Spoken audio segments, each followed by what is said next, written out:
Good afternoon, everybody. Thank you for attending Cabinet today. Can I ask you all to have your mobiles switched off, please, or put on silent?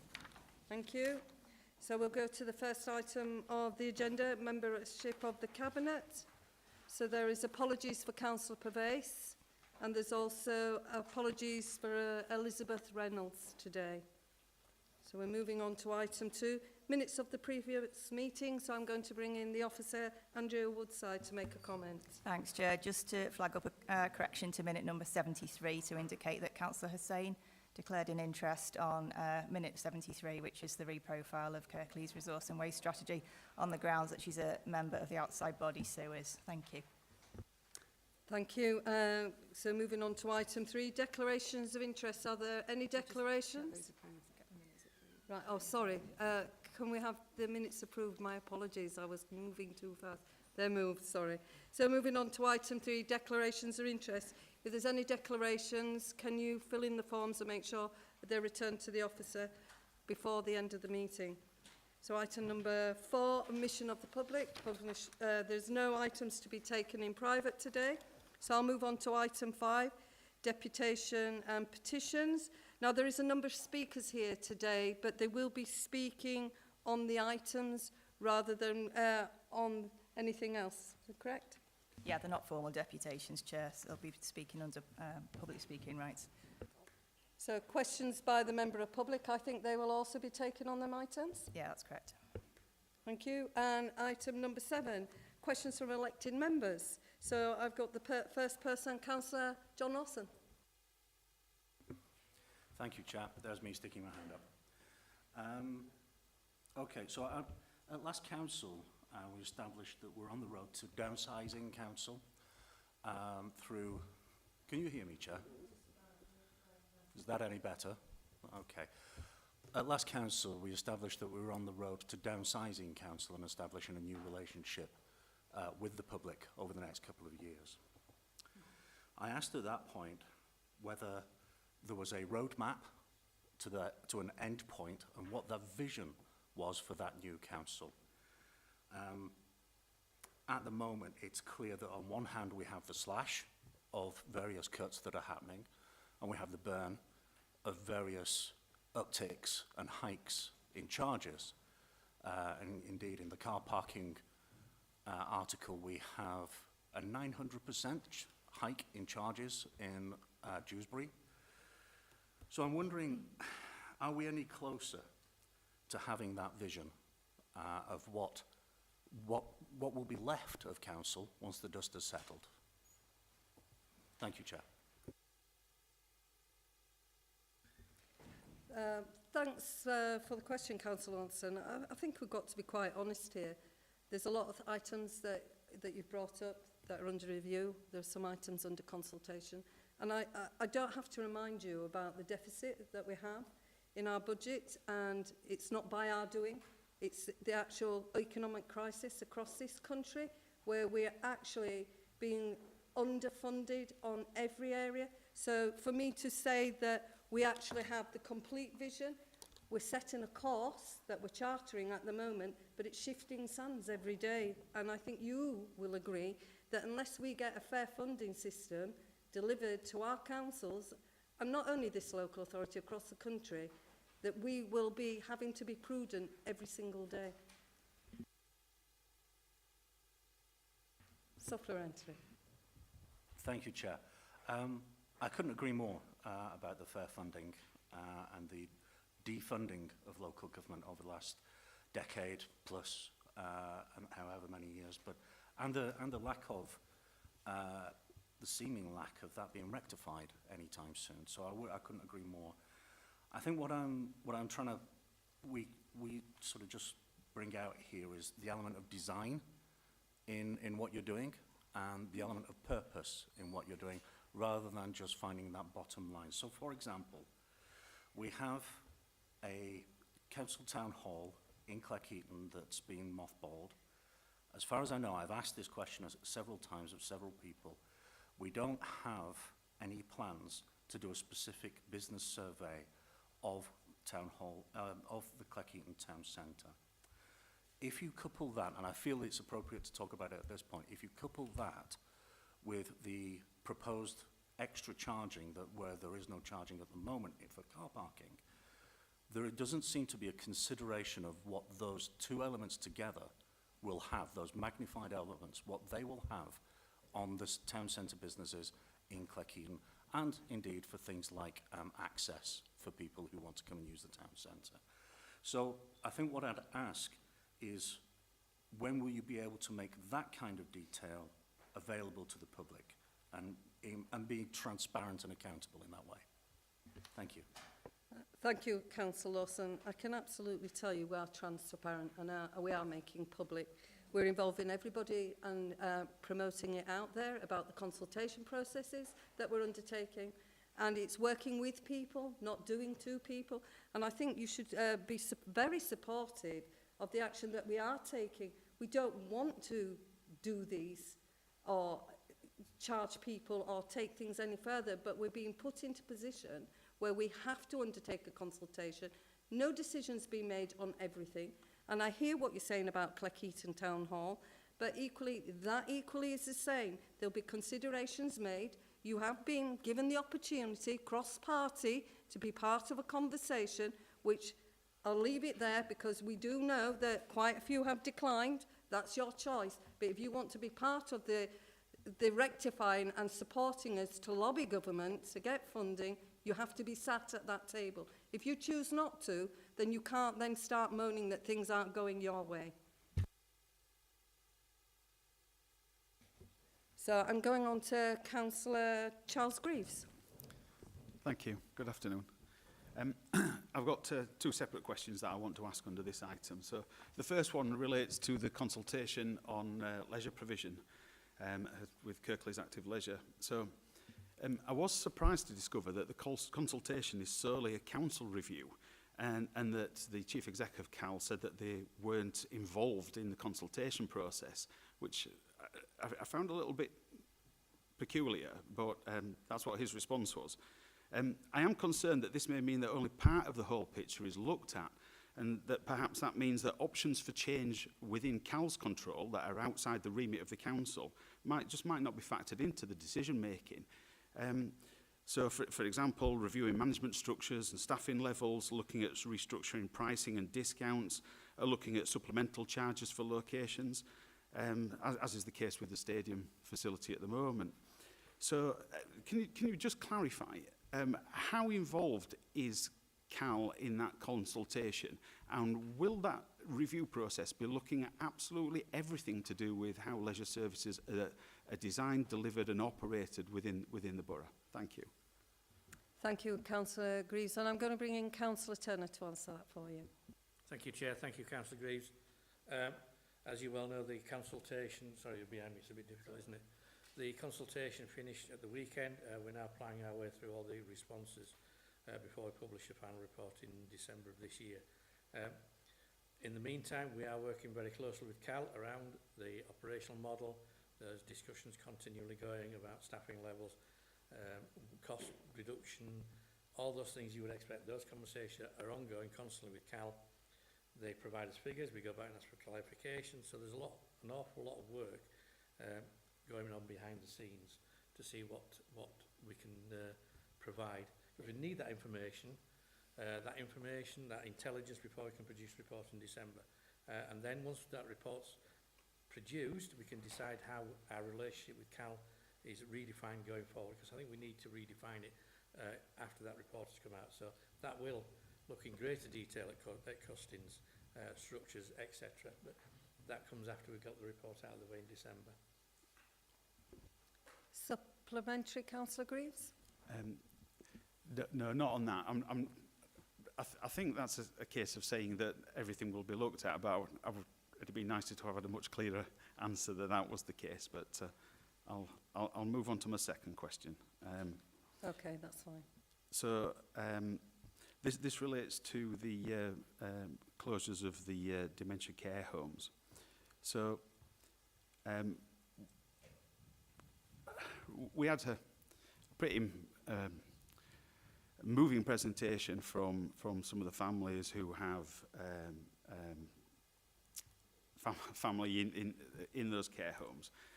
And as part of the information that was sent out, again, I was a little bit surprised to see that for some time we've been running those care homes at around about half capacity.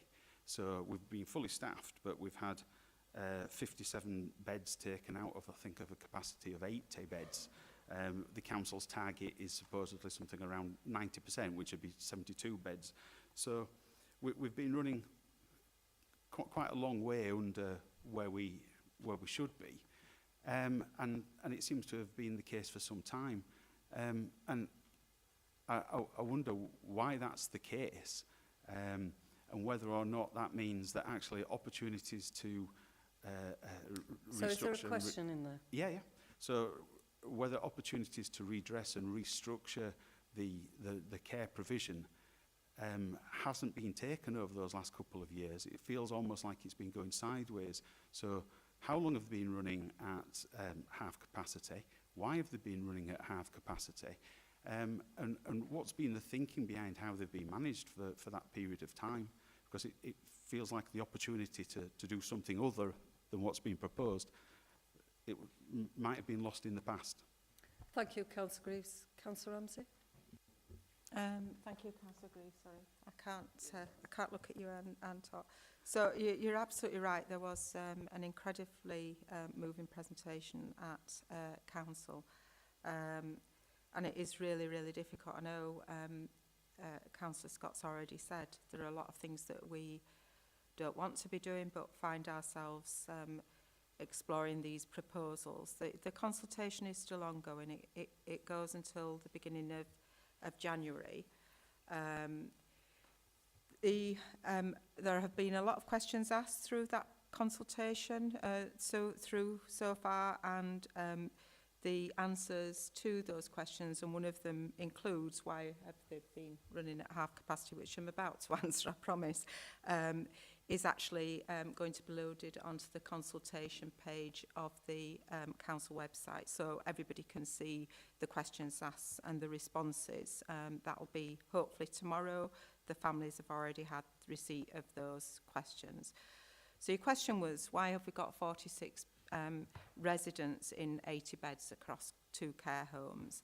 And the answer is, first of all, COVID, that had an impact. We had to stop admitting respite residents into the care homes throughout COVID. We then made a decision to do some refurbishment at Claremont House, which meant, and both homes have 10 respite beds allocated.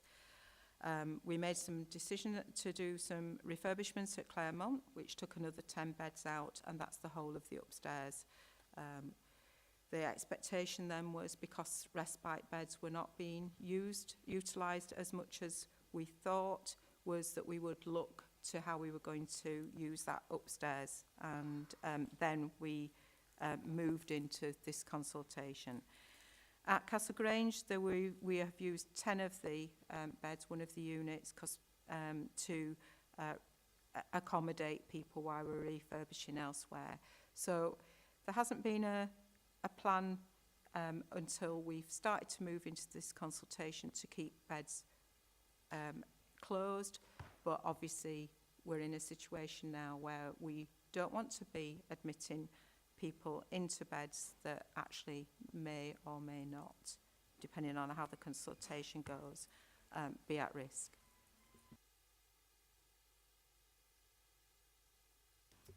Supplementary, Councillor Greaves? Yeah, thank you. Thanks for that reply. So I guess that brings out two other issues then, in terms of what the impact of the closure may well be. So it's not just about finding suitable spaces in alternative provision for the people who are affected if they do go ahead and close, and the consequences on their health and welfare of that. We'll be taking beds out of Kirklees' capacity, not just on dementia care, but then also on respite provision. And that respite provision is perhaps, well, it's as important when we consider how many people are being supported by carers at home. So if these care homes close, are we not going to have quite a substantial detrimental impact upon our ability to offer respite for all those people who are getting home support? Are we effectively just going to get to the point where a carer is going to say, I'm at breaking point, I need some relief, and we're going to say, we've got no capacity? So are we actively addressing both of those issues in terms of the loss of capacity for dementia care beds, but also that capacity to provide quality, effective respite provision for people with dementia as well, who are at home? Thanks. Councillor Ramsey. Okay, thank you. We are confident that there is capacity in the system to accommodate both respite patients that require, and we're bringing some additional capacity online. We're confident that the independent sector has good quality residential dementia beds. Obviously, part of the consultation is us making sure that we can maintain that confidence. So we're going through processes to make sure that we're content with that. And when we get to a decision in early February, when we come back to council, we'll make sure that we've accommodated those. Thank you. So we go on to the next question. Councillor Bolt. Thanks, Chair. Just reflecting, you mentioned earlier on that, and I suppose it's your Cabinet's ambition to follow through what was suggested to the Council, that it works with and not does to people. Looking at a couple of items on the agenda which affect areas where we have town and parish councils. Some years ago, Kirklees Cabinet signed a charter with our town and parish councils, and in that, point 10 of that said Kirklees Council will give parish and town councils the opportunity to comment before making a decision which affects the local community in their area. So there's a couple of items, and just take one, the capital receipts schedule. I noticed that there's land at Leek Hall Crescent, which is in the Denberdale ward, where they have a parish council. I'm not sure if they were consulted before this report was brought forward. The parking review and various other things which affect Murfield. I know Murfield Town Council weren't consulted on something which clearly affects theirs, and I'm sure we'll hear more from Meltham and other areas where we have them. So could you please give an undertaking that your Cabinet will uphold both the spirit and the implication of the Town and Parish Charter? So I take that was a question, Councillor Bolt, rather than a statement. So what I'm going to do is ask Councillor Hussain to respond directly to you. Okay. Thank you, Chair. Thank you, Councillor Bolt. Like Jackie, I cannot turn round and speak to you, so I shall try and project my voice as best as possible. So just to ensure you on the item that you're referring to, which I guess is the parking charges, we are going to ensure that we do consult all parish town councils and direct them to complete the consultation once it's launched. So it's not a matter of doing two, we are consulting with town and parish councils. Thank you. Is there a supplementary, Councillor Bolt? Yes, thanks. I'd actually mentioned another one. I'd mentioned Denberdale, which Councillor Hussain may wish to reflect on, but consulting after the decision does seem like doing two rather than working with. Councillor Hussain? Like I said, Councillor Bolt, there is a consultation. We are considering all residents that have contacted us and further real in the consultation, and we are going to take that feedback on board. It's not a case of doing two, we are doing with. We are considering those comments during the consultation, and there is a robust plan in place that which I will go into more detail further on when the item is discussed. Thank you. Okay, that concludes the questions that I've been noted down. Is there any further questions before we move on to item 8? Oh, sorry, Councillor Bolt. Yeah, thanks. In February of this year, I think it was actually February 14th, I attended Cabinet and as did Councillor Lawson. Councillor Lawson and I asked questions about Oakenshaw, I think it was the Oakenshaw Cross and various other things we asked, and also I asked questions about Cal. We were promised a response. Could you tell me when that response will be coming? Councillor Bolt, obviously I wasn't in that position, but I was a member of the Cabinet, so you are aware. I don't have that information to hand, but I will ensure that you get that.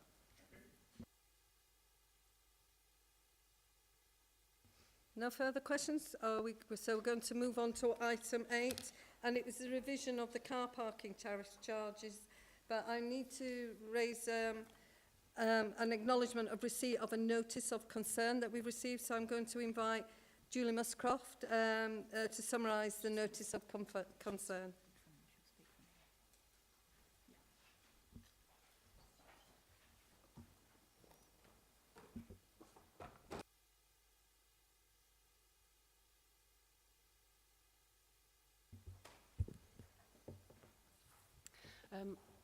Good afternoon. My name's Julie Muscroft. I'm Service Director for Legal Governance and Commissioning. I know some of you know that already, but people viewing this on the webcast or some of you here won't know that. As Councillor Scott has said, we've had a notice of concern issued in relation to this item, and that was issued in accordance with Section 17 of the Overview and Scrutiny Procedure Rules. The procedure rules require that the notice set out the grounds that cause the concern and full details of the notice of concern were reasons set out, but I will summarise the reasons shortly at the end of what I'm going to say to you. The notice of concern can be made if either it's not felt that scrutiny's concerns have been considered appropriately, or if an item is brought forward at late or short notice. And the scrutiny panel chair is unhappy, or the chair of scrutiny is unhappy with the cabinet member or officer's recommendations. In this case, the chair of scrutiny management committee has issued the notice of concern following a discussion about the item which was brought forward at short notice. In accordance with the procedure rules, this matter was brought to the attention of Councillor Hussain, who is the portfolio holder responsible for this area, as well as the leader of the council, and it was decided that we continue with the item on the agenda. The procedure rules require this announcements to be made at the beginning of the consideration of the item by myself, the Legal Governance and Commissioning Service Director. And the meeting will consider the item in the light of that. The main points which were raised were as follows. It was felt that there was a need for an economic viability and impact assessment, that there was a lack of engagement referred to, a lack of financial income projections, that no timeline was given for statutory consultation or an indication of decision making after the consultation, for example, who would make the decision after that period. And the recommendation did not make reference to going out to statutory consultation. So that's the end of my summary, and I will now leave it for you to have a debate about that matter. Thank you. Thank you, Julie. So I'm going to now invite Councillor Hussain to respond to the notice of concern. Thank you, Chair. Thank you, Julie. And thank you, Councillor Smage, for your notice of concern. So the points that have been highlighted is the consultation engagement aspect, the financial forecast and the economic impact assessment in summary. So I'll just begin with the consultation engagement aspect of this. So on the 3rd of November, the Council did obviously publish a key decision notice and within the Cabinet report, and the Council accepts that obviously a KDN was time limited, and obviously the Chair of Scrutiny was informed, and this is why this decision has needed to be accelerated. So we've done a statutory consultation which will be completed before the implementation of any new charging regimes, which is highlighted within the report, I believe 2.5 and 4.0 of the report.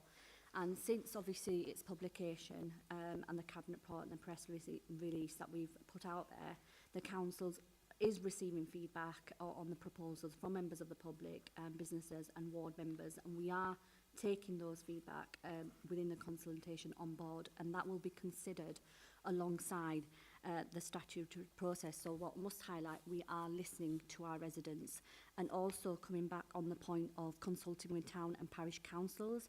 Again, that is also going to be considered during the consultation process. And also to touch upon what Councillor Lawson said earlier on, to expand on consultation engagement, we are going to do a thorough audit of this. It's going to be evidence-based, isn't something that we're just plucking out of thin air. It's going to be done on a 12-month basis, and we are kind of measuring on one day of the week where economic footfall isn't great, to comparing it across to a Saturday, which is a busy period. All that audit will be collected and inform us how we move forward in regards to the decisions we make. In terms of point 2, in terms of the financial forecasts, again, the financial modelling has been undertaken and the information has been discussed internally, and I'm satisfied that the Cabinet has sufficient information in regards to allowing this decision to be made. And in respect to point 3, I believe it's economic impact assessment. Again, I've touched upon it already. Economic viability in the sense of town centre relies on several factors, not just simply parking tariffs alone. So you've got to consider social demographics, employment profiles, you've got to consider the geography of catchment areas, car ownerships, public transport infrastructure, and other things as well. Like I said, there's several factors. So there's many towns and villages centres that rely on adequate parking capacity. And for those who are wishing to visit the retail centre, I guess the introduction of appropriate tariffs is key to managing that demand and support for retail centres as well, and providing that capacity as well. And I believe in 2.8 of the report, it notes the need for monitoring and review. So trying to find and also I've got to highlight the British Parking Association has actually done evidence-based work, and they're saying that trying to find a conclusive link actually between town centre performance and car parking provision is actually extremely difficult. However, despite that evidence base that we have there, we are still conducting our own evidence base. We are going to be doing a 12-month audit sort of on this approach. Like I said, we're going to be using one day of the week, which is a lesser busy period, and comparing it to a more busy period like a Saturday. And then we're going to be collating that data in order to know whether there's a correlation between particularly the economic impact of this in that regard. And I believe in terms of the service aims, which I forgot to mention earlier on, it's set out in the report of the draft aims for context, and there's nothing else I can further comment on that. And I'll just leave it there, Chair, for now. Thank you, Councillor Hussain. Now I'm going to invite some members of the public that have registered, so I can invite Mr Noon up. You have 2 minutes to speak, if you'd like to come. So if you'd like to introduce yourself and say where you're from. So I'm Councillor Richard Noon. I'm the Town Mayor of Meltham. It's all very interesting, this, because I emailed many people to try and get some answers about this particular topic. I received one response, which is a generic boilerplate. We'll have a chat about it. It's very disappointing. And not to go over old ground, Meltham Town Council met last night, an extraordinary meeting.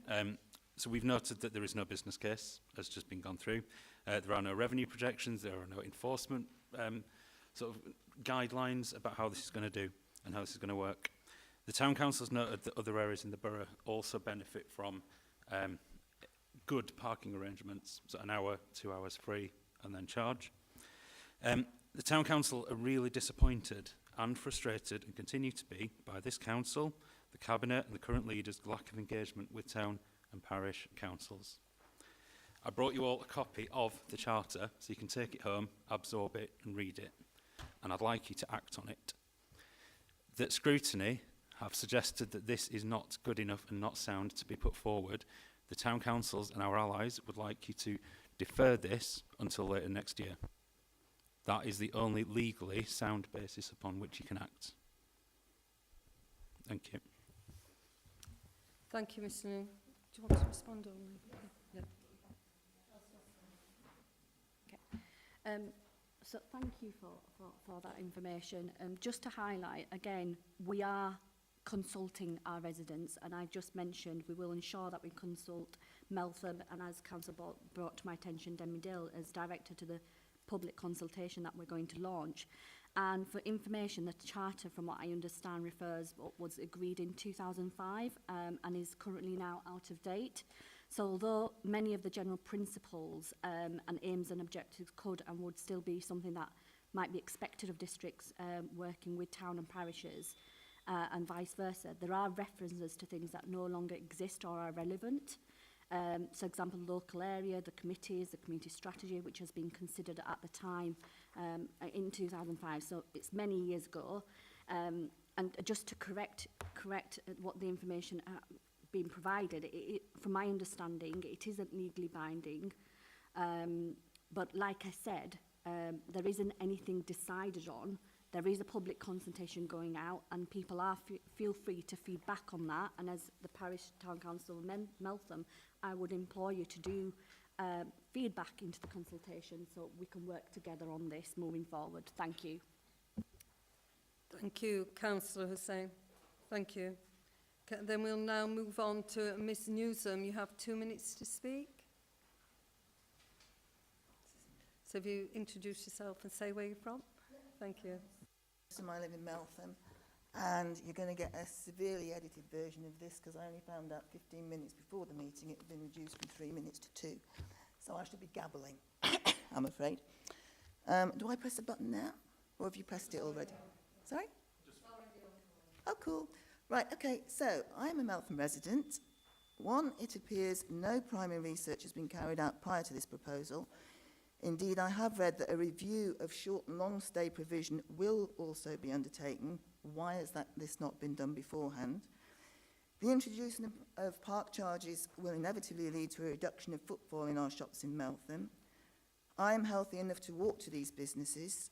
Anyone driving to Meltham who has to pay for the pleasure of bobbing into the chippy, collecting a prescription, etc., will no doubt go elsewhere. Kirklees say that they want to set parking charges that do not promote car usage over more sustainable modes of travel. 2 points here. Many people drive to Meltham, leave their car here for free and get the bus into Huddersfield. This is clearly more environmentally friendly, but does admittedly block parking spaces for people coming into Meltham to shop. This policy is discriminatory against our lower earners. Those who have enough money will pay for car parking, however much it is increased. Charging for car parking will inevitably push drivers to park their cars on the street. The population of Meltham has grown exponentially in the past 15 years due to the hundreds of new houses that have been built, and at 2 cars budgeted per new house, that's an awful lot of cars. This policy is also discriminatory against our older and more infirm residents. Many of them currently drive maybe half a mile from where they live to the middle of Meltham to go to the local businesses. This policy will take away their independence. Clearly, there are set-up costs involved in the installation of parking meters, plus the pay of an increased number of traffic wardens. I'm not convinced that the net extra income will outweigh the above negative aspects. I have a sneaky suspicion that the decision has already been made to implement this policy since the timescale is so short, only 7 weeks between this Cabinet meeting and January 2024, when, if approved, it will be implemented. Maybe by way of making the bitter pill a little sweeter, we could have, say, the first 45 minutes free. The end. Thank you. Councillor Hussain, are you responding? Thank you, Chair. Thank you for that feedback. So just to start, obviously, it's been quite some while since we've looked at this. It's not something that's been taken lightly, this decision. Again, like I said, there is a public consultation going out, and I do implore anyone in the room to engage with that public consultation. In regards to having a baseline measure, like I said, this is the first time we've reviewed this and looked into this as a way forward after we undertake the consultation. So there's no baseline to work from, which is why I've highlighted and alluded to the 12-month period where we are going to undertake that consultation, where we are going to collect that data to see what is the best way forward, especially when it comes to economic viability. In respect to the public consultation, public consultation comment that you made, I believe it's 7 weeks for any public consultation, and that is a period of time that is minimum, I believe. In respect to the elderly that you mentioned in terms of access and sport, accessing services, the provision that's currently afforded to people with a disability, the disability provision remains unchanged. So for them, there is still that provision there. Let me just see. I think I've covered your points, but if I haven't, please do let me know. Thank you, Chair. Thank you, Councillor Hussain. I'd like to invite Mr Warsnop up. He'll be talking for 3 minutes because he's presenting a joint representation. So if you'd like to introduce yourself and your name and say where you're from, if you could. Good afternoon, my name is Dean and I'm a trader in Birstall Village. The lady to my left is Donna, she's a trader also. We're members of the Chamber of Trade. We are here today to put forward our concerns regarding parking charges in our village. As business owners, we have had to endure 3 years of uncertainty and extra costs. COVID, the war in Ukraine and the cost of living crisis have affected so many of our customers financially. So much so, us small businesses are having to absorb a lot of our extra cost to help our customers' pockets. If these parking charges come into force, our concerns are that with Junction 27 only half a mile away, there are also 5 supermarkets close by, all of which offer free parking. We fear we will lose some of our customers due to the added cost. As an example, in 2013, Morpeth in Northumberland reported a 12% decrease in footfall after having parking charges put in place. Birstall has already lost 10 long-standing businesses due to poor trade and never-ending rising costs. This kind of downturn could spell the end for some. I've also just been told today that the parking will be administered through an app. Anybody over 50 is going to struggle with this, and I reckon that we will lose at least 20-25% of our customer base due to them being elderly. People's shopping habits are changing. We live in a time where the internet shopping and the convenience of supermarkets are slowly killing us off. We don't want to give our customers any more reasons not to shop in Birstall. The Chamber of Trade have worked hard to keep open for business, organising community-based fundraising events so that we are not totally reliant on council funds. We believe bringing in charges for parking is detrimental to our efforts. It is our hope that the Council will reconsider these plans, continue to support small business in Birstall and across Kirklees, and not add another nail in our coffin. If, however, you feel this is the only way forward, we would kindly request you consider at the very least a free period of, say, 30 minutes for customers to shop on the go and to allow a hassle-free school run for children attending Birstall Academy. We thank you for your time and hope you take our points into consideration. Thank you. Councillor Sutherland, are you responding? Yep. Thank you for your comments there.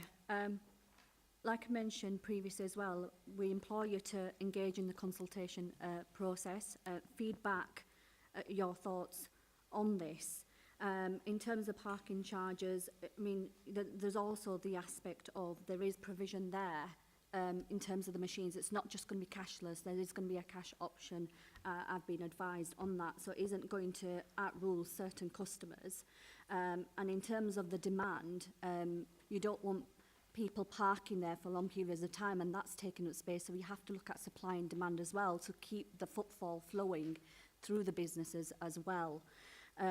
Like I said, I'm more than happy to take away anything that I've missed or not covered, but I really do encourage everyone in this room that has come for the parking charges item 8 to feed back into that consultation so we can make the right decision moving forward. But also, in terms of that, we are doing an audit. We have a 12-month audit in place where we are going to look at economic viability. We are going to actually measure whether the how it's going to work out, with the view that we make amends accordingly. So please, please engage in that consultation, and that audit will also be fed back. Thank you. Thank you, Councillor Hussain. I'd now like to invite you to present the report. Thank you.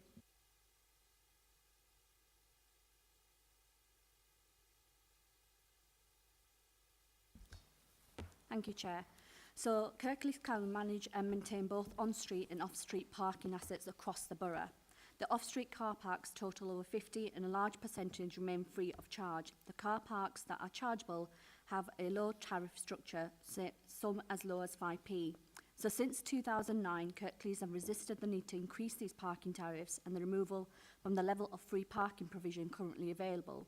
So whilst other local authorities have withdrawn free offers and increased tariffs, sometimes in line with inflation and in other cases above inflation, to manage parking demand and to respond to poor air quality, reduce carbon and the reliance on cars as the preferred mode of transport, therefore promoting to move to more sustainable modes, including walking, cycling and public transport. Free parking and low tariffs have historically been promoted to support retail businesses and the local economies, but making linkages between free parking, low tariffs and retail is extremely difficult. So since 2009, we have had a significant change in local and regional policies, and not to mention our own climate action plan. And whilst there remains a sort of view that free parking is beneficial to the local economy, the negative impact of cars and car journeys and poor air quality and the reduced footfall also impacts on that, and the increased carbon emission is something we must address. So the report just does propose to increase the existing charges retrospectively by inflation and undertake an assimilation of existing tariffs. So the proposal, we also see a review of our long and short stay sort of provision and introduce charging at locations that have historically been free. So the focus will be given on the location of retail parking, which averaged well over, I believe, 2 hours, and the accessibility capacity, and the ease of payments and the quality of provision to ensure those wanting to visit our retail centres are provided with the best level of service. So the Council have already committed to replacing its ageing parking machine stock, which is being rolled out, and in doing so, we're also going to provide increased payment methods, including cashless and app-based options as well. So we will, of course, retain the cash payment methods at high-demand car parking locations. So the provisions for disabled blue badge holders, again, remains unchanged. The offer of 3 days or 6.5 days parking will also be included in the proposals, and that allows towns and villages to select periods where there's free parking for events and festive periods. The impact of the proposal will be monitored, like I said, in that 12-month period, using a parking data, like I said, over a 12-month period, and the evidence-based changes made as required. So everything's going to be evidence-based. It's not something we're just plucking out of thin air. It is going to be evidence-based. And I've also got to highlight on page 26, so the officer's recommendations and reasons are to be clarified, and that is approval to be given to introduce new parking charges, and that a statutory consultation process in relation to new charges will be undertaken in order to do this. Point 2, that the approval also be given to increase existing parking charges by inflation and retrospectively, and that in addition a non-statutory engagement and consultation process in relation to increased charges will be undertaken. Point 3, clarification will be not in accordance with the usual procedures, and on completion of the consultations, a report will be submitted to Cabinet Committee Local Issues for consideration in relation to the traffic regulation order. Point 4, clarification, that is the authority to be delegated to the CCLI for the decision prior to implementation of revised charges. And point 5, for clarity, that is to be noted that any future annual revisions of car parking tariffs, charges may be delegated to the relevant service director responsible for parking service, and it's in accordance with the financial procedural rules. So if the proposals are approved today, we'll launch our statutory consultation and move towards implementing it in January 2024. So I recommend my report to Cabinet. Thank you, Chair. Thank you, Councillor Hussain. I'm going to bring in Councillor Greaves.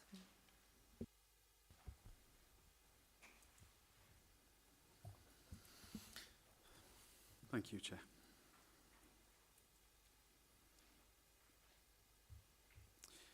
think I'll start off with what I find most surprising of all is that during a period of time where the council's budget is collapsing and where there's massive priorities in terms of how we can keep providing services, headspace has been given towards moving away from that vital work to promoting the Mayor's sustainable transport strategy.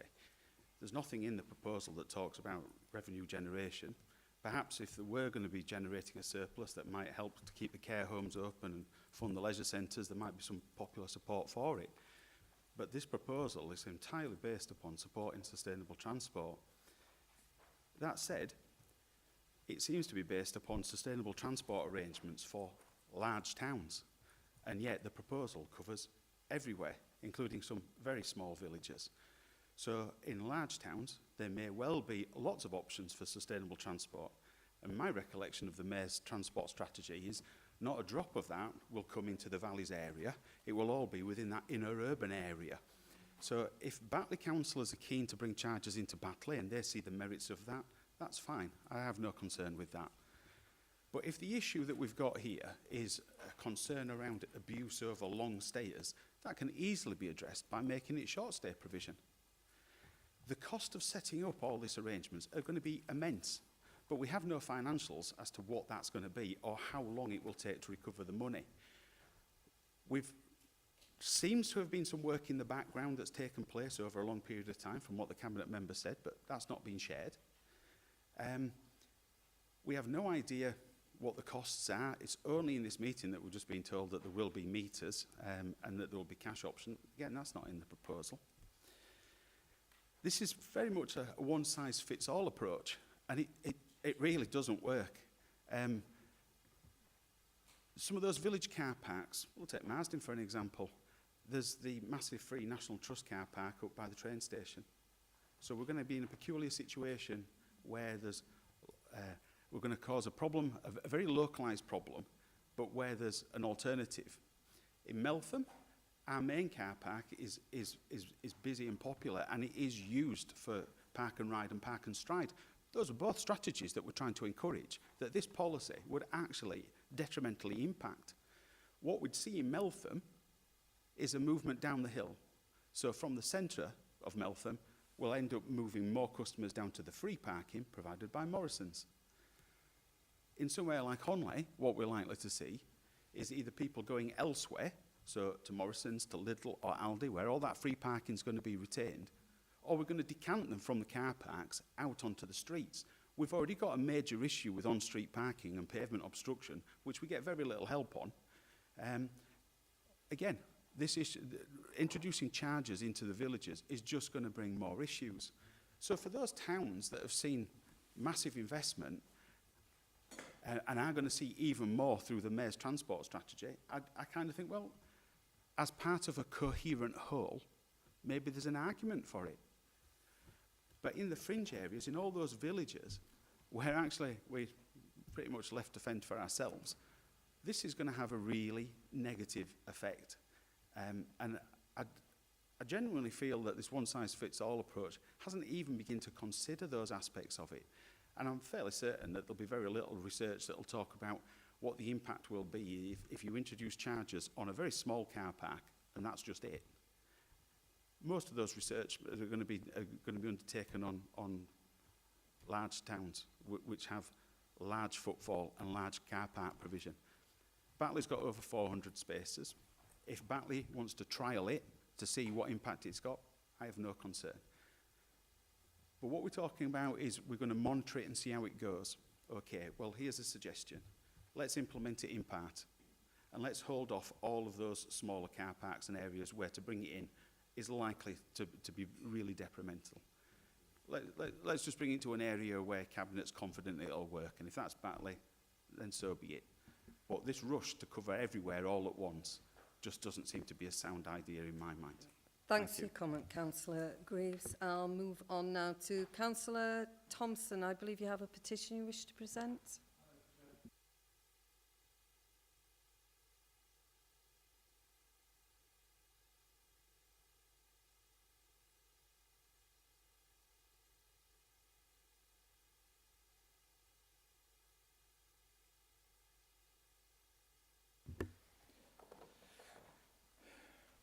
Thank you, Chair. I've handed a petition titled Save Our Shops for the Bristol Chamber of Trade.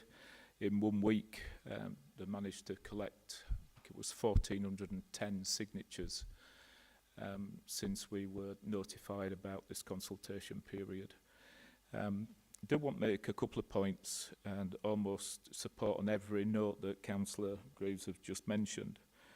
That if certain councillors in certain wards are confident that this will be a benefit, then that's where they should be trialled after the consultation period.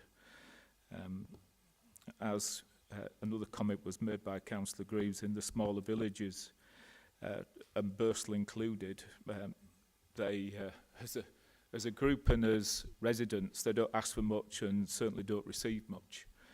And what they want to do is not be done to, and they want to be left alone to be able to trade with the business that they can muster with the circumstance and the facilities that they have. One of the car parks on the list in Bristol is actually a small Tesco store car park, which is owned by the council and leased to Tesco. What is that going to do for the the elderly individuals that use that as their mainstay as far as shopping's concerned? So my question is, reference to the consultation period and rolling it out in January, is are we going to consider each village, each town, each ward, the cost of implementing this system, reference to additional individuals going around issuing tickets and checking, the online app, the commission that's got to be paid to the online app company, the meters that are installed that I believe are over at least £3,000 each. And when each one of those wards will be a benefit to the council as far as bringing the revenue in.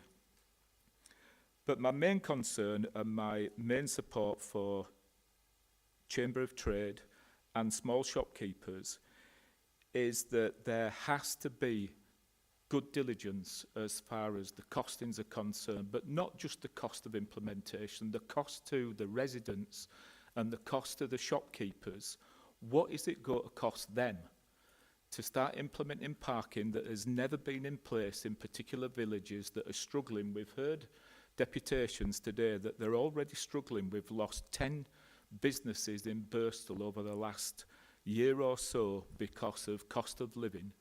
And now we're asking them to bear the brunt and be done to by the council. There it appears there is a lack of financial diligence, and we can't go on playing the big boy did it and run away type scenario as far as a cabinet and a financial department, and then put the onus on small businesses and residents to pick up the cost of those things. So I want to know that each village would have an option to look at the facts and the figures before any decisions are made in each ward and each town and village before any decisions are made to implement any of these. Thank you, Chair. Thank you, Councillor Thompson. Now, Councillor Hussain, are you wanting to respond or do it further? Okay, thank you. Okay, so I'll move on to Councillor Gregg, and I believe you have a petition to submit as well.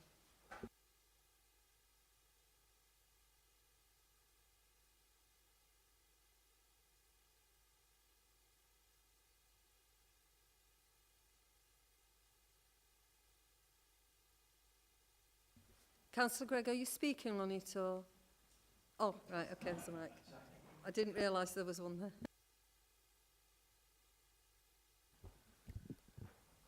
Thank you, Chair. And I've just presented a petition to save free parking in Kirklees and oppose price increases. And I'm grateful to the 1,227 people who have signed the petition in very limited time frame as well. Just under a week.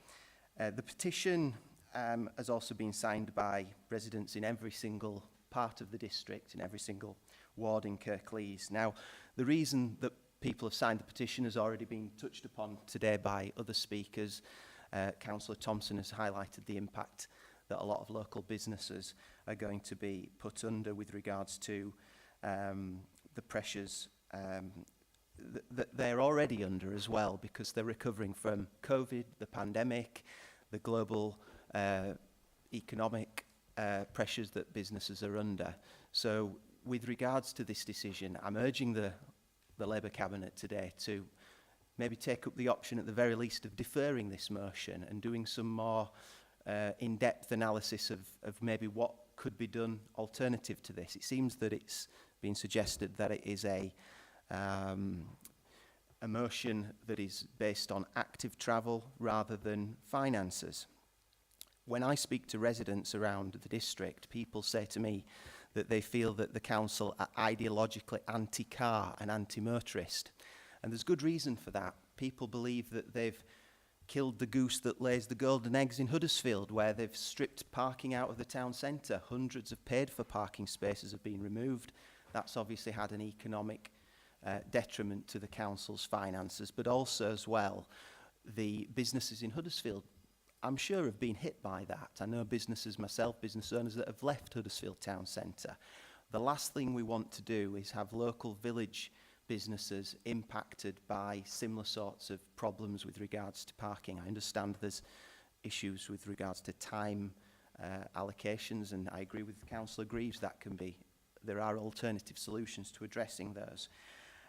So with regards to the petition that I've presented, and obviously if it does go to consultation, the only concern I have there that it will lead people to give the answers that the council want through the consultation. We've seen that many times before.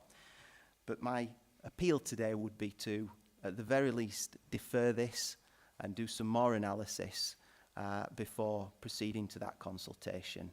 And I thank you very much for your consideration. Thank you, Councillor Gregg. I'll now go on to Councillor John Lawson. Thank you, Chair. Before I ask my question, I think I'd like to address a point you made in response to my last question about the cross-party budget group.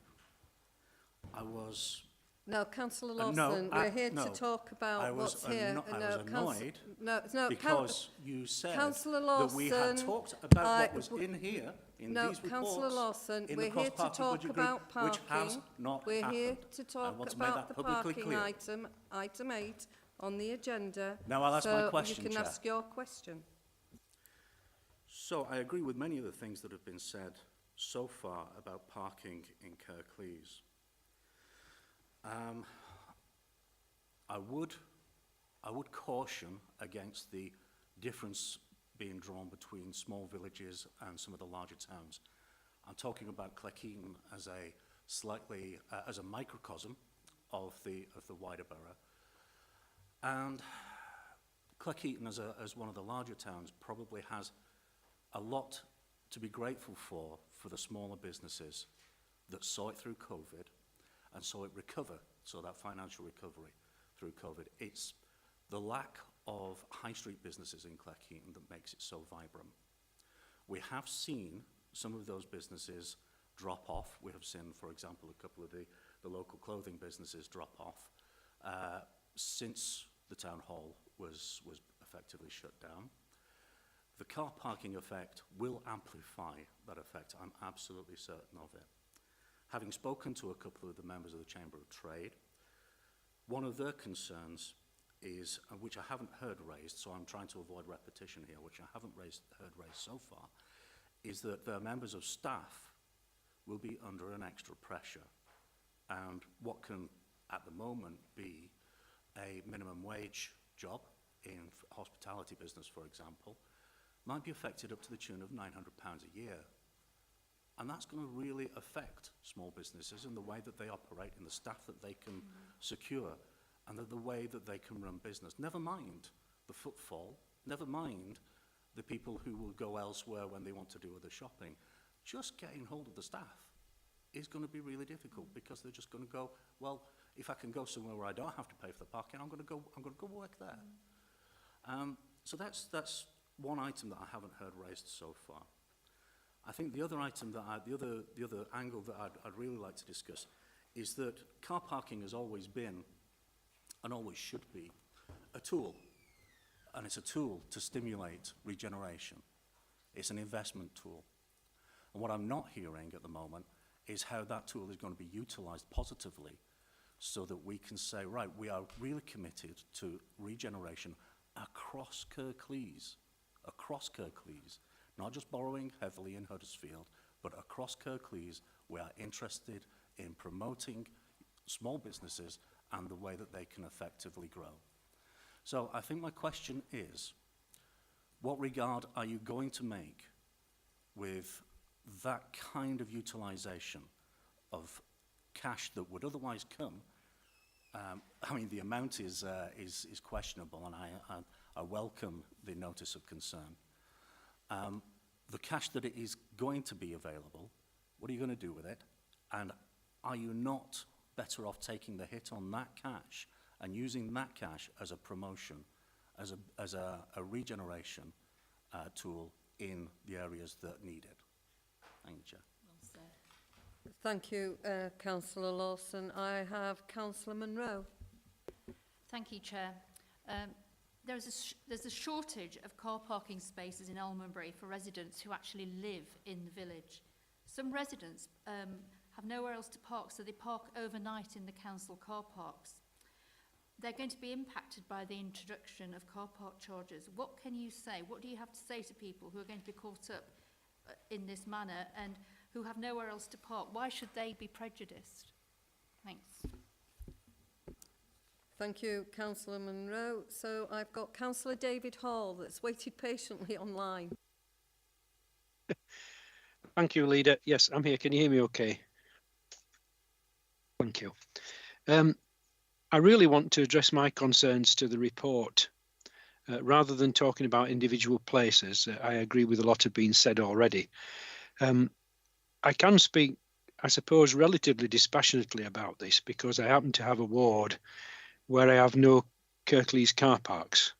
And so this doesn't actually affect my ward as such. I don't know whether that's a good thing or a bad thing.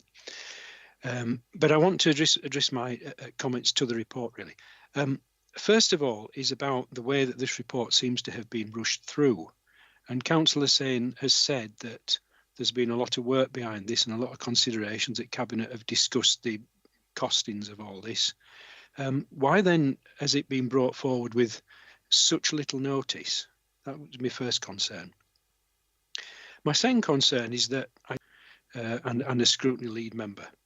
And I have to say that if you're trying to persuade the public that this is a good thing to do, that the increase of car parking charges and the rollout of car parking changes across the borough, that's a good thing to do. Surely there should be some kind of reasoning in the report for why it's a good thing. And actually, there's no justification in the report for why this is being done. There's no costings in the report. We don't know the cost of the patrols. We don't know the cost of the hardware that's going to be put in, the machines. Councillor Hussain said that cash machines will be retained in high demand locations. That doesn't give us any confidence that in some of our smaller car parks, people without mobile phones won't be able to park.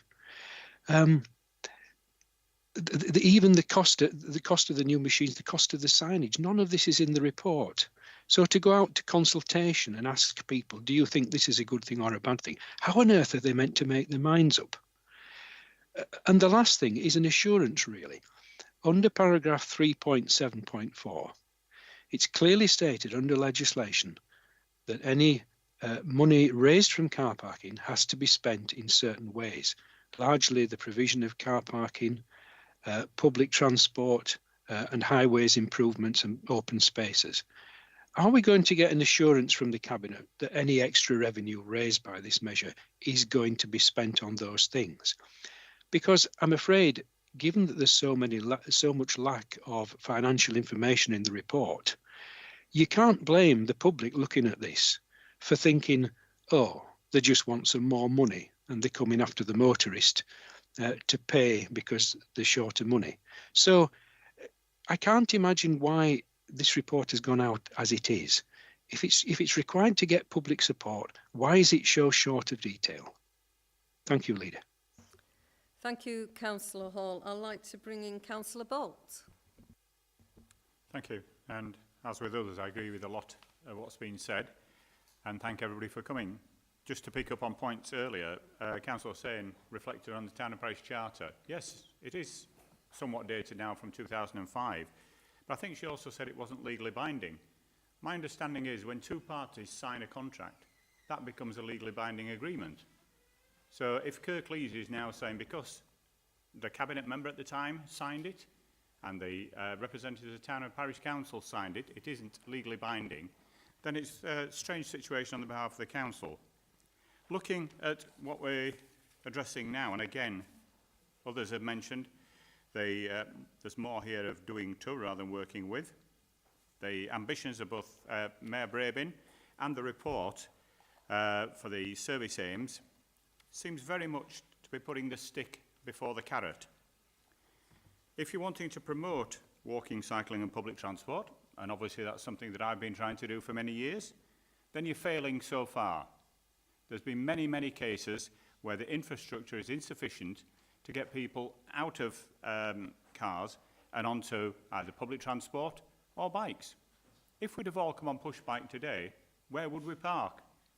Are we going to miraculously cycle parking with secure facilities in boards before January?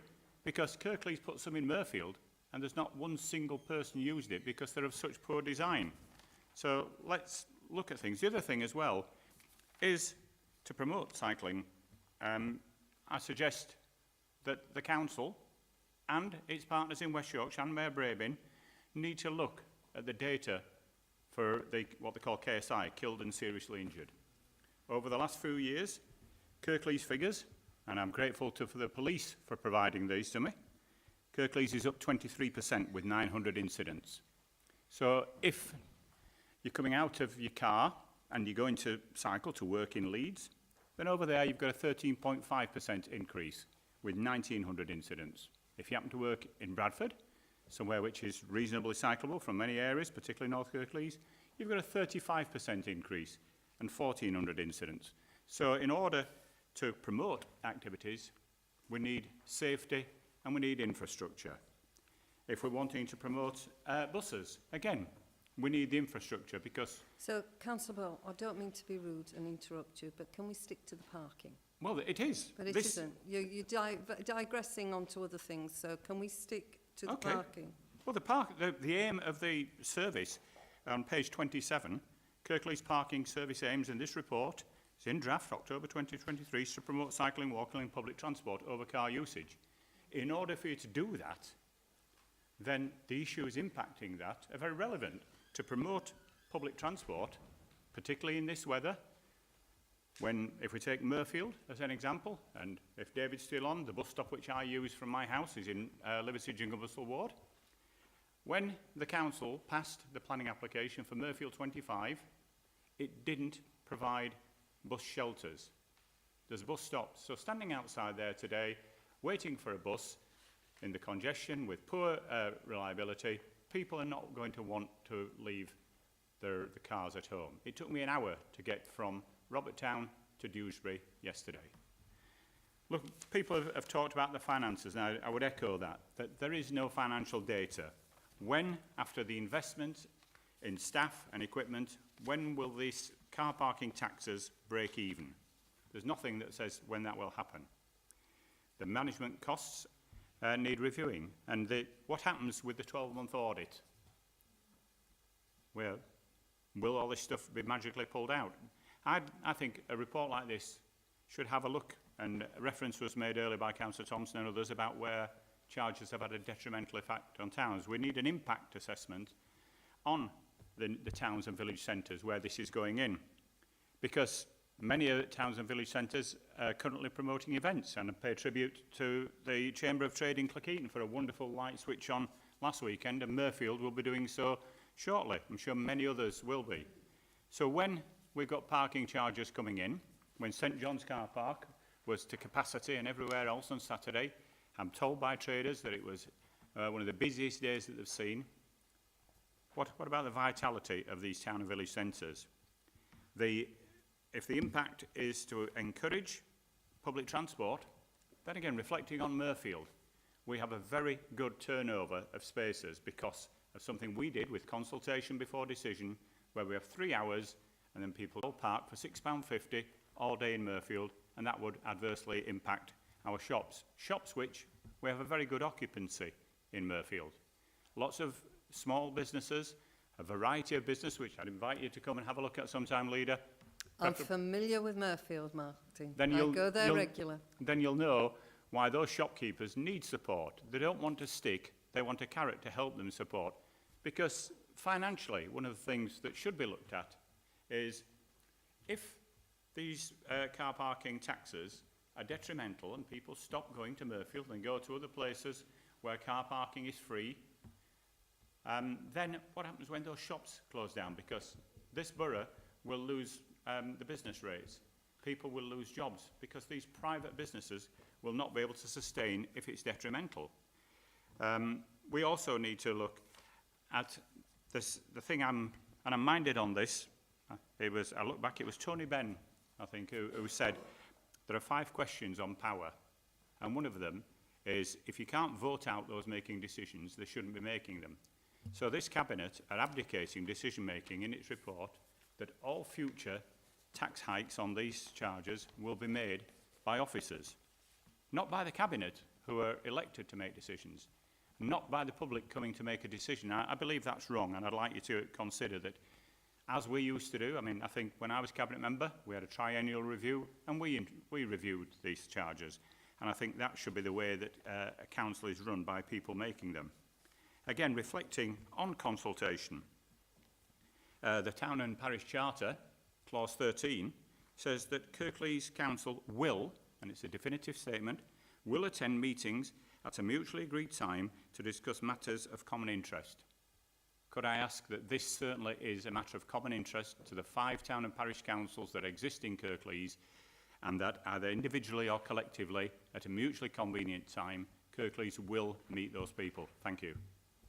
So thank you for your comments, Councillor Ball. I'm now going to bring in Councillor Hussain to respond to all the questions and comments that have been made today, and I hope you'll do a good job in clearing some of the matters up. Thank you. Thank you, Chair. I'll try and do my best. I'm trying to scribble away and make notes. So again, I would like to re-emphasise there is a consultation. Please feed into that consultation, and any consultation feedback we are going to take from residents is taken seriously within that consultation process.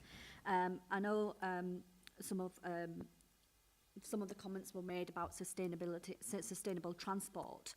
There is, this feeds into that almost, and I'm staggered to hear that I think in Kirklees the rate of car using is 80%, which is higher than other local authorities. It is significantly higher, and the impact that has on air quality and your health and other aspects is astronomical, really.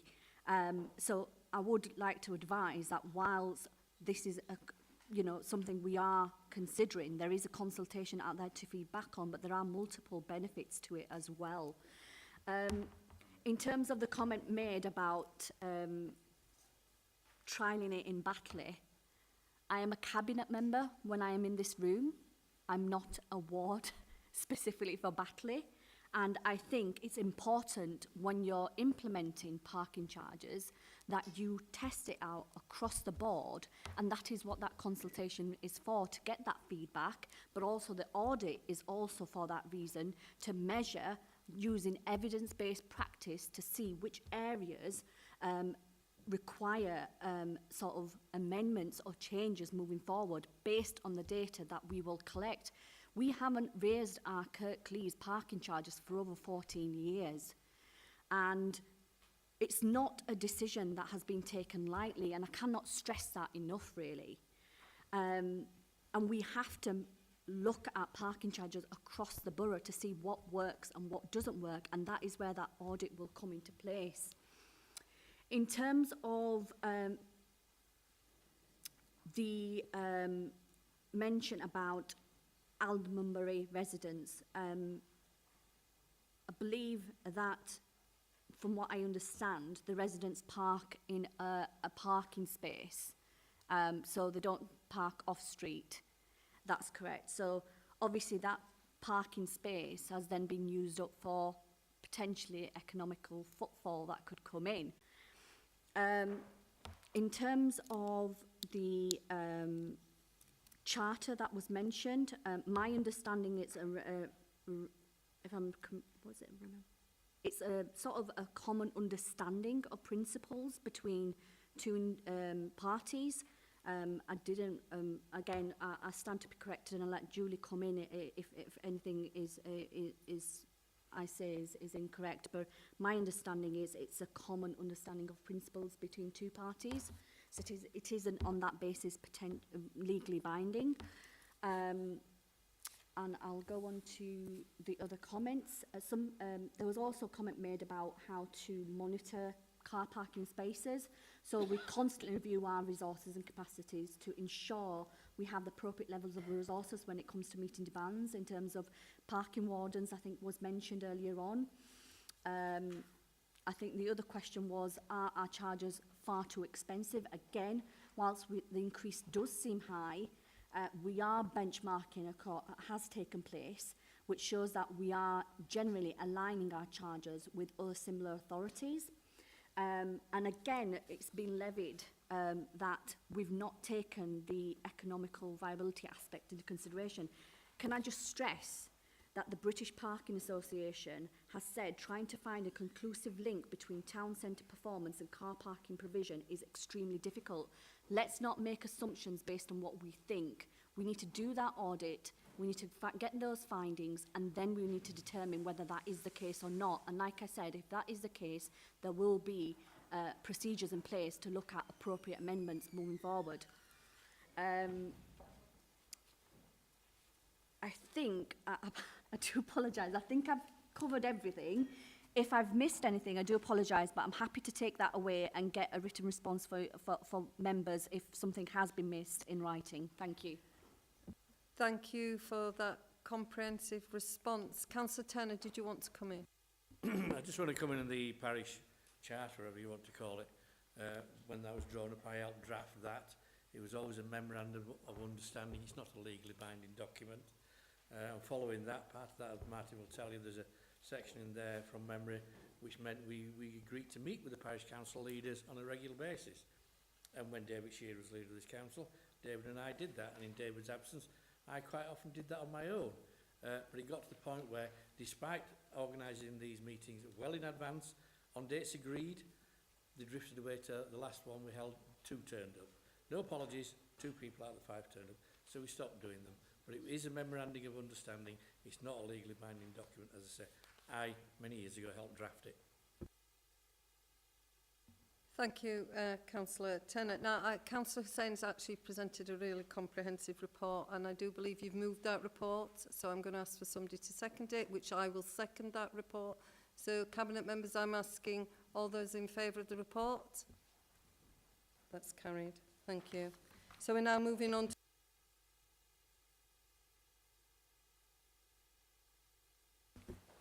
Chair, thank you very much. This report seeks Cabinet approval to move forward 2 housing sites to enable us to help meet our housing needs and the targets set by Government for Housing Delivery. Dewsbury Riverside is one of our largest housing allocations in the local plan. This is a much needed site, but it is difficult and complex site to develop, due to the site having several owners and the cost of the infrastructure needed to get the site underway. We have, however, made significant progress working with our partners, Homes England and the Combined Authority. Given the size and importance of this site to our housing delivery targets, it's vital that we continue to work with our partners to secure the funding needed to develop the site. A site of this size and complexity needs a master developer, and work is ongoing and negotiations taking place to try and secure such a master developer. Given also the complex ownership of the site, getting a master developer is quite a challenge, But as I said, progress is being made in finding a master developer. Fenny Lane is a council-owned site, so this report seeks Cabinet approval to enter into an agreement with the partner to develop the site and dispose of the site at less than best consideration. This will enable the site to be developed quicker, thus helping with our housing targets and the national housing crisis caused by the mismanagement of the economy for the last 13 years. A straight sale could produce a capital receipt of unknown value, but we would lose control of what is built, how it's built, how many houses are there, and the type of houses, and also, more importantly, the speed of delivery. By working with a preferred partner in the development of the site, we will be able to ensure that site development meets our ambitions for the site. We can, by legal agreement with our preferred partner, deliver more affordable homes than a private developer would likely do, and also provide much needed homes for rent. We need to get more social rented housing into Kirklees. We need to get more social housing into the country, across the country. We have seen a vast rise in homeless, not only in Kirklees, but across the country. This growing band of people is placing an extra burden on our already stretched budgets. We have record numbers on our housing waiting list, so more rented housing is definitely needed. We have all experienced slow build-outs and the lack of affordable homes in our wards, and rented accommodation again is vitally short in all our wards.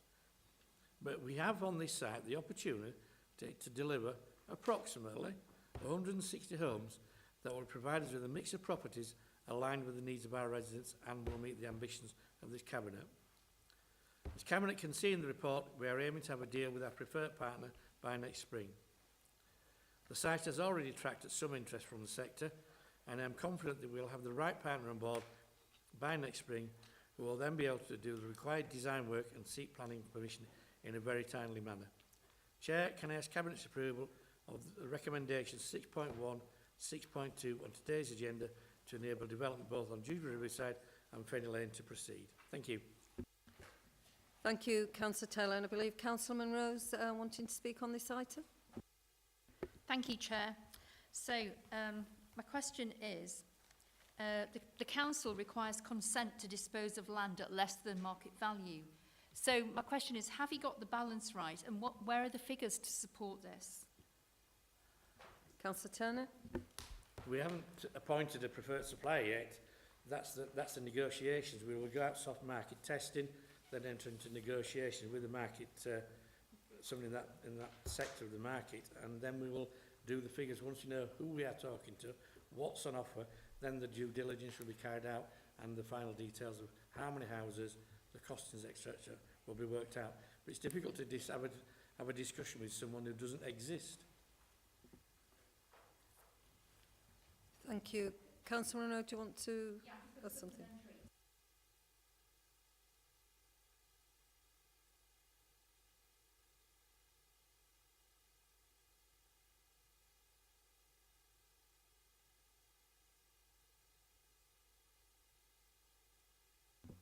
It's an unknown quantity at this time because we will have to look at the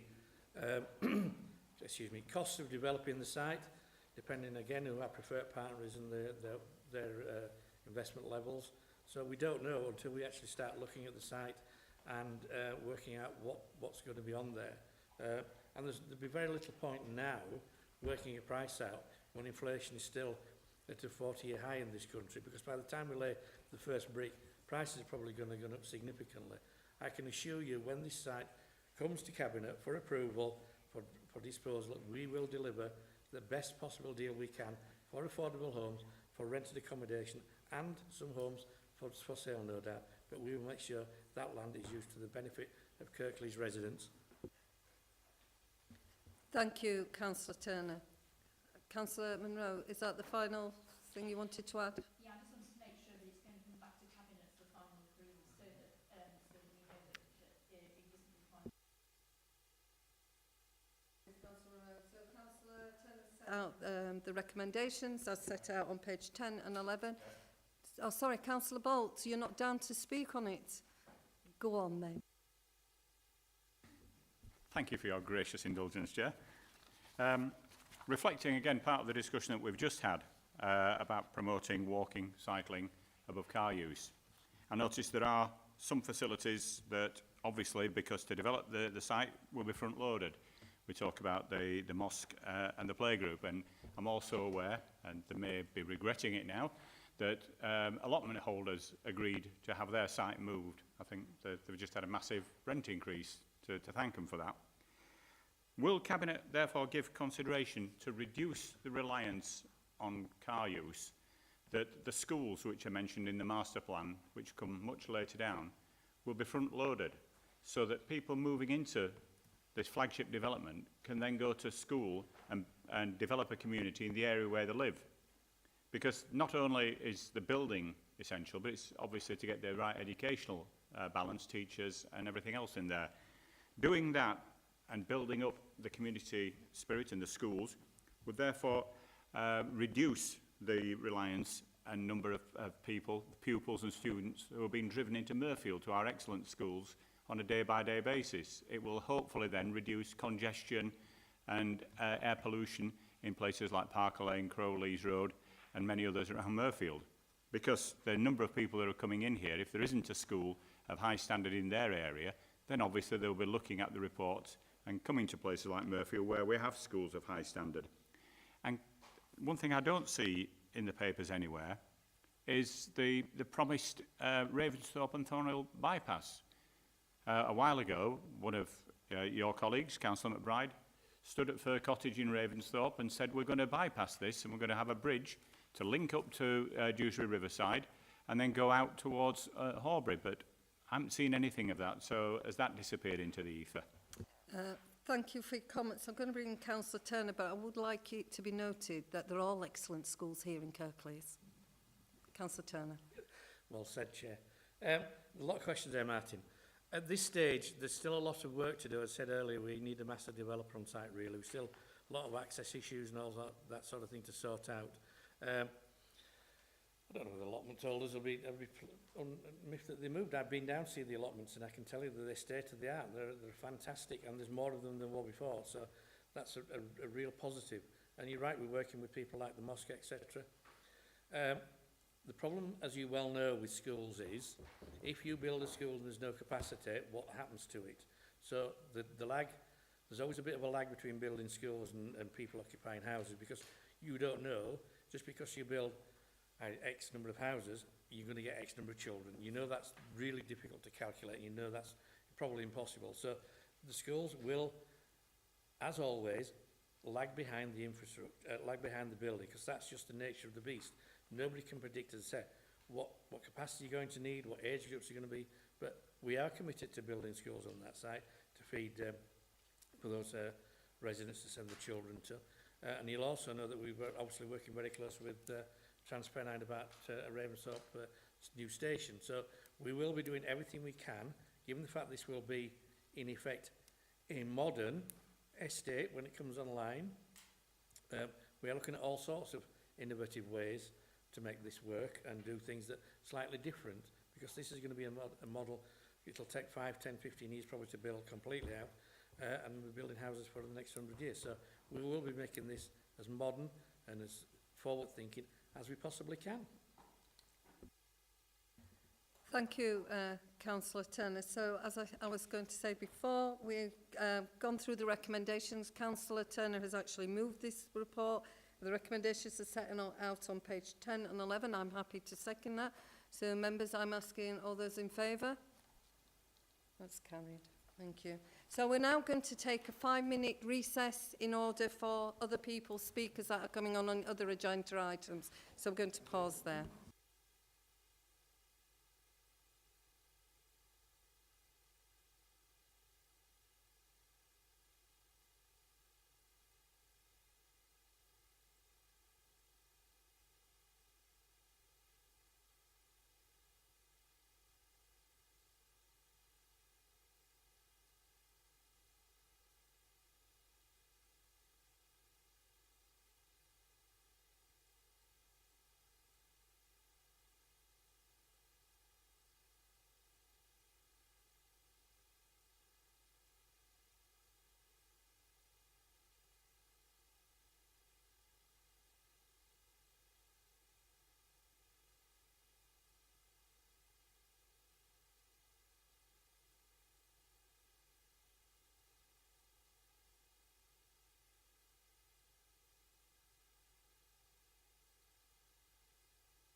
Good afternoon, everybody. Thank you for your patience and waiting in the other room. It's nice to see the public coming to these meetings. We don't normally get that many, but thank you for taking the time out of your day to come.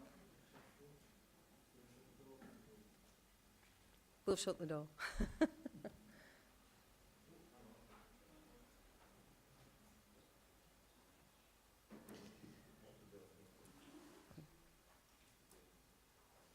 Okay, thank you. So if you require any water, there is some water there. They have put fans on for you as well.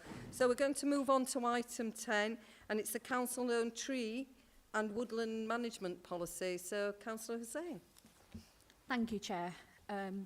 So we've got a review of the council's existing tree and woodland management policy, and it's been identified because it's requires an update and a redesign. So the review that we've worked on resulted in a redevelopment of the existing documents, and it's to provide a progressive policy, and it's in line with the national obligations as well. So current Kirklees policies and corporate goals, which obviously better reflects the changes in the public attitudes and the industry best practice. So we're recognising the importance and benefits to trees that bring to the district in terms of climate mitigation, public health and an improved natural biodiverse environment. This redeveloped replacement policy will allow the council to deliver a consistent strategic lead approach to tree management, and it's bridging the gaps in the current policy.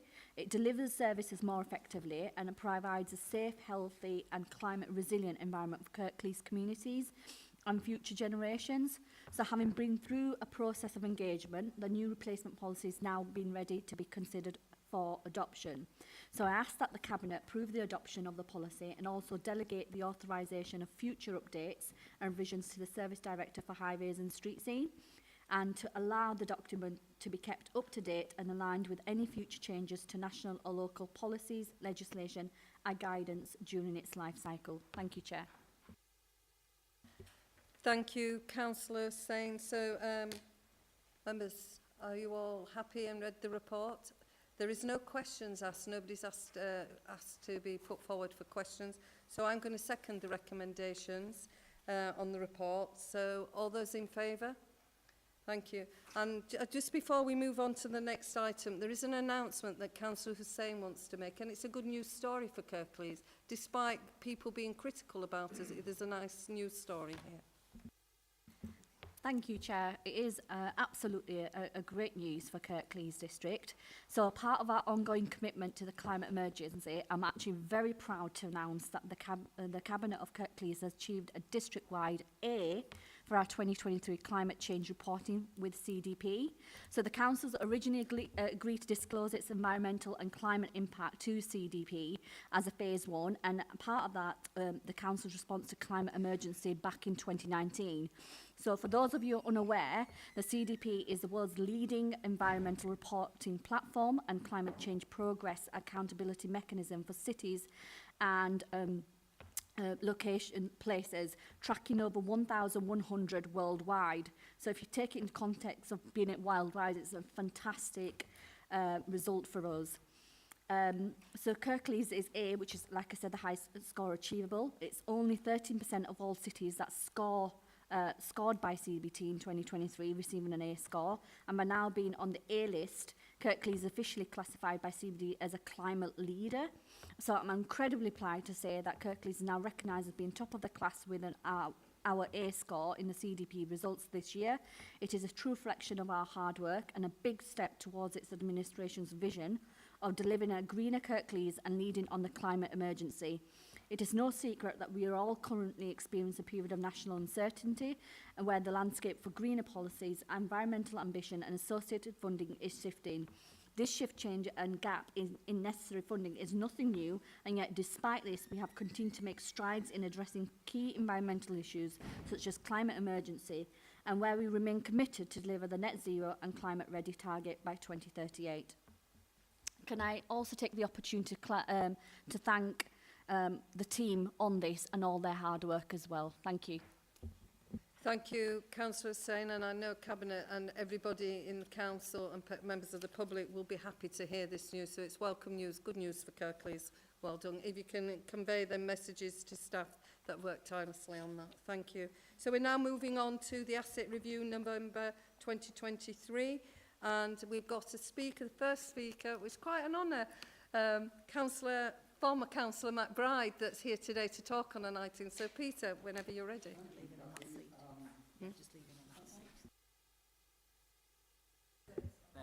Thank you. Thank you, Cathy. Members of the Council, I thought I'd said my last farewells just over a year ago, after 50 years on the Council, and 30 of which I was responsible for regeneration. That gave me a sense of perspective of regarding the needs of my ward relative to the overall needs of the Council, and to see each ward as having to be treated equally. So I more than most appreciate the unprecedented financial challenges that currently obtain in the borough. The Dalton ward must take its share of the pain and fight to retain only the most vital amenities. I would suggest that the Dram Centre is such a feature of Dalton,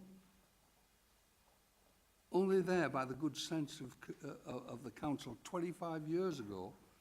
It was and is a statement that the borough's poorest communities and most deprived areas could be uplifted by the wider community. The Dram Centre has proved such a facility to the area, but its needs and resources are wider than the ward can totally sustain. Prior to the Dram Centre, 25 years ago, the centre of Dalton area was dominated by feral groups with little opportunity for youths to experience anything different. The Dram Centre was an investment to transform the area, which, although it didn't resolve the problems of deprivation, it significantly helped to change the character of the area. The centre is the focus for football activities involving 14 teams, and is the main focus of amateur rugby in Huddersfield and beyond. And I would remind you that this rugby league was founded in Huddersfield. So this is an absolutely crucial feature. The commitment to the sport has meant over 100,000 has been provided to provide drainage in the field. All of this followed the building of the Dram Centre in the first place. It's a brilliant facility for the local area, for galas, used by the police, for driver training, and all events where you require a reasonably sized building for facilities in a localised ward. In areas of great deprivation, community activities are hard to sustain, but the impact of the Council's commitment of £50,000, a large sum, have benefit beyond measure in the Dalton community. At times like these, keeping a sense of proportion is really important, and the Council has to weigh £50,000 cost against a larger community asset.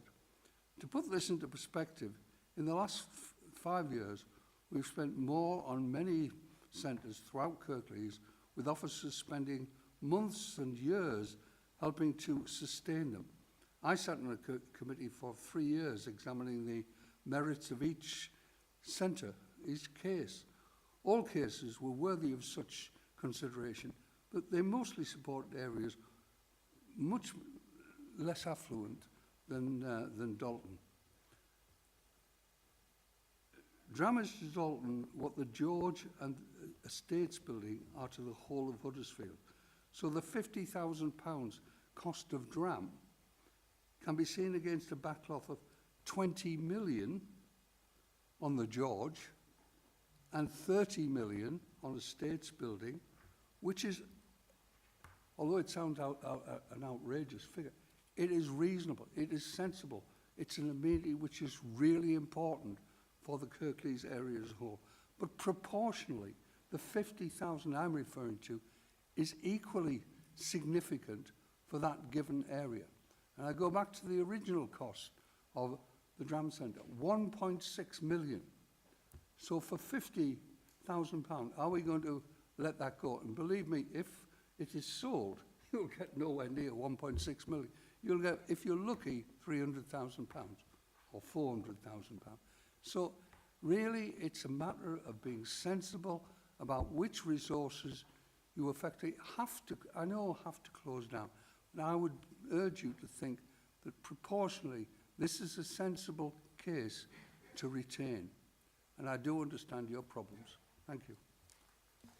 Thank you, Mr McBride. So I'll now move on. The next speaker we have is Helena Kasparowski. Helena.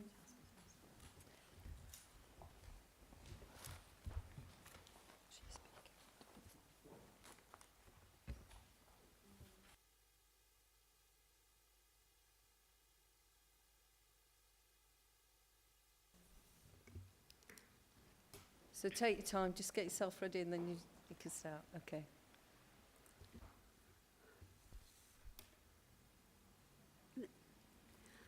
Helena Kasparowicz, on behalf of the Red House Yorkshire Heritage Trust, a registered charity. Red House is a Grade 2-star listed building which holds significant literary, historical, social and international importance, and its disposal must be approached with the utmost care and consideration. Your decision today will shape the legacy you leave for future generations. So I've just got a few considerations. Many local authorities would look upon Red House as an asset to cherish and do their utmost to retain. They would set out long-term plans to exploit its links to Charlotte Bronte and the Mary Taylor family, which align to their heritage and tourism strategies. Council officers did make an approach to the Landmark Trust in 2016 to take on the asset rather than risk it going to a public sale. This was declined, but that was 7 years ago, and maybe this should now be reconsidered. A different type of partnership with us and other charities could be secured to enable us to fundraise and obtain capital grants that are available for charitable organisations for the preservation of the site. Is throwing away the significant outlay of time and money that has already been invested a sensible choice when Kirklees Council would ultimately realise financial gains? Is it fair that Red House should pay the price of ineffective management of it as an asset, an example of which is the removal of the guardians, which has resulted in half the roof tiles from the cart sheds being stolen? We look forward to working with you to promote the preservation of the Red House site for the benefit of the local community and the wider public. Thank you.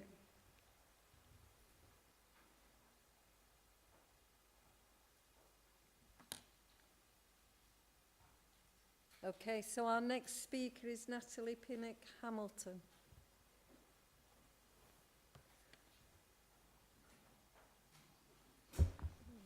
So whenever you're ready.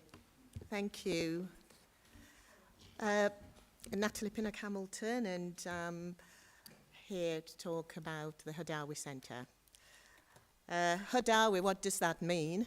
A lot of people have been using the Hadawi Centre, but no idea what Hadawi is. Well, it's the Huddersfield African West Indian Community Centre, and I say that to let people be aware of how long we've been involved with that centre. The building itself it's an old Victorian building that housed a school, Beaumont Street School. The building was given to the Caribbean Association many years ago, and at a peppercorn rent. So they started using the building for community activities, community events, and people engage with it. And even though it's Hadawi, it's there for the benefit of the whole community, I have to say, just in case we think we're focusing on one community, because we're not. It was managed and run by community, for the community. There was youth club, we had job centre, there was health and well-being, sickle cell, diabetes. In fact, the Honeys diabetic group started there. Some of you might be aware of the Honeys. Mental health, we had the elderly. We had Saturday School, which moved thereafter, starting 1974, and was the first Saturday school in Huddersfield. It was used by a diverse community, including organisations such as Opera North, who were based in Leeds, but they found the building very useful for the work that they were doing. In 1993, there was a fire. The building was destroyed. And as Kirklees, it was owned by the council, so any monies went to them. But they wanted us to remain as... Is that me? It's okay. Is that 2 minutes? Just ignore it. It's my discretion. Carry on. Oh, okay. So Kirklees worked with us to rebuild the centre. We did a lot of work with the architects, did a lot of consultation with the community to find out exactly what would be needed in the new centre. The council advised us that everything that was destroyed would be returned, plus additional things. So we were happy. We had the building, plus more. It's now a beautiful building, as a lot of you will have seen. And it was built in such a way that we can add an extra layer on top, or we can build outwards, because we had intentions of increasing the size, but no funding with which to do it. Eventually, Kirklees decided that they should be the ones running the Hadawi, and we didn't have much say because it's not our building. So we lost any form of input within the building, and it then became very commercial. People were having to pay large amounts to use it.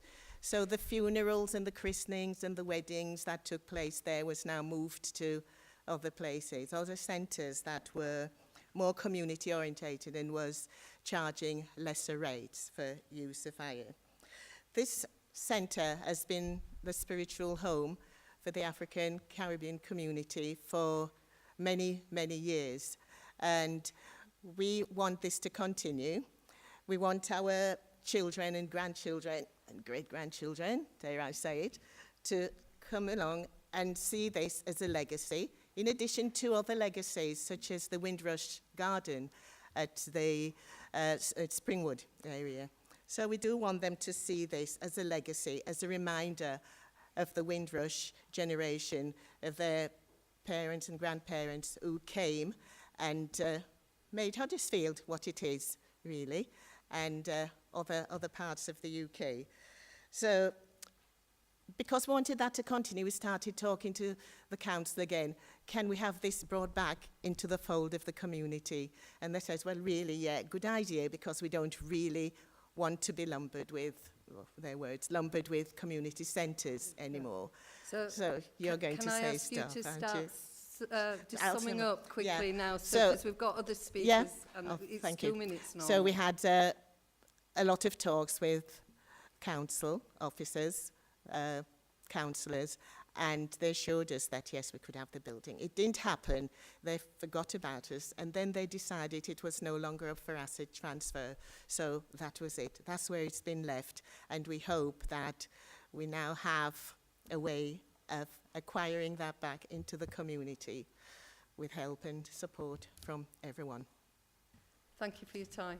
Thank you. Okay, so my next speaker is Johnny Flowers. Thank you.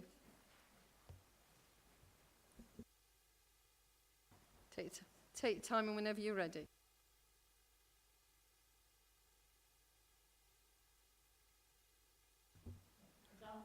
Yeah.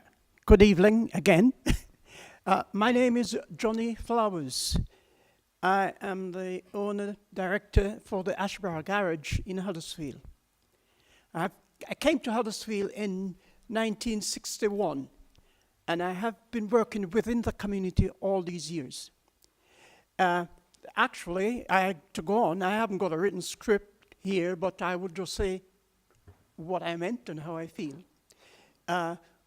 Huddersfield, the Ashborough, the Birkby Civic Centre was an old school that was disused, and the kids in the 60s, late 60s, went to there, and they were going into just an office, into one room, and we as older parents, realizing that young kids were going there, we'd go to protect them.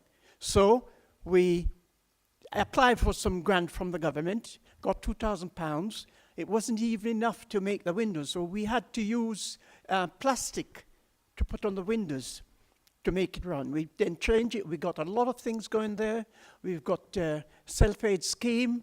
We have sewing, dressmaking, carpenter, bookkeeping, mechanicking, and a lot of other things. And it was very, very successful. Unfortunately, as Natalie has said before, there was a fire in the 90s, and the building was destroyed. The council, which was always working with us, decided to rebuild it. And as Natalie says, it becomes the Adawi, which is the Huddersfield Caribbean Association for People. And we, the West Indians, see it as a home. We see it as our spiritual home. And over the years, or recent years, the building hasn't been used in our name because the council take it over and we weren't able to use it as we could do. And so it goes down a bit. And all the other groups, with the several groups in the community that is here, and they scattered. There were no central place for the Caribbean people. But we are not just Caribbean people. We are a community now, and everybody comes there. Or when we have things like the Windrush that just gone on, everybody was there. They were not just West Indian. All charities events that is held there. In the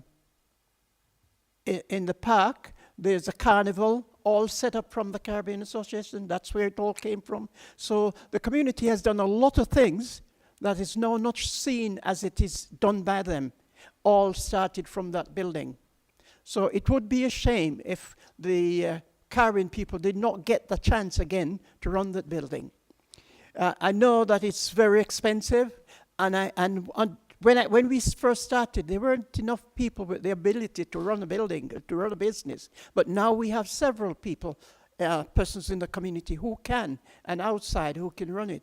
And I'm absolutely sure that we could make a success of that building, and we will make Huddersfield proud of it. So I would insist and ask the council to, by all means, to help to get it back to the West Indians. And we'll make it right, and we will run it good, and it will be successful. Thank you for listening to me. Thank you very much for coming. Thank you. Thank you. So I'd like to move on to the list. We've got Paul Levine.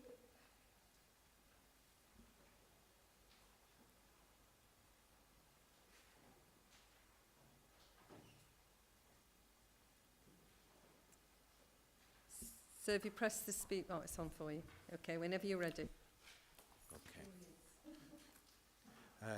Good evening to the Chair and the Cabinet members. My name is Paul Levine, Reverend Paul Levine. I was born in Huddersfield, and my parents, who are now deceased, were Jamaican and were part of the Windrush generation who came to help build this country. I stand here first and foremost as a member of the African Caribbean community, the son of immigrants to this country. I'm also a minister based at the New Testament Church of God, one of a few churches in Huddersfield whose congregation is predominantly African Caribbean, where I have pastored in Kirklees in this capacity for 8 years. When the Windrush generation arrived in Britain from 1947 onwards, they brought their faith with them, and it was as a result of their need to gather, to meet and worship together during the heat of racial prejudice and rejection which existed at that time that our churches grew and are here today. The African Caribbean community within Kirklees is approximately 4% of the borough's population. And we may be small in comparison to other communities, groups, but our contribution economically and culturally in Kirklees over the years, I believe, is immeasurable. I recognise the need and the importance of a community centre such as Hudawi. I actually used to attend as a youth the Birkby Civic Youth Club, so I know what its potential is and where it's coming from. Hudawi is a hub, a focal point, where we, the African Caribbean community, can come together in our own space, where we can celebrate and reflect on our cultural heritage, and where we can teach our younger generation about their history, about what makes us proud, not only to be British, but to be African Caribbean. Teach them about respect for others and what it entails to be responsible citizens in our community and in our country at large. There are urgent needs to be met within our community. Education to address the underachievements and underperformance of our children in mainstream schools. These can partially be addressed through supplementary schools and positive mentoring.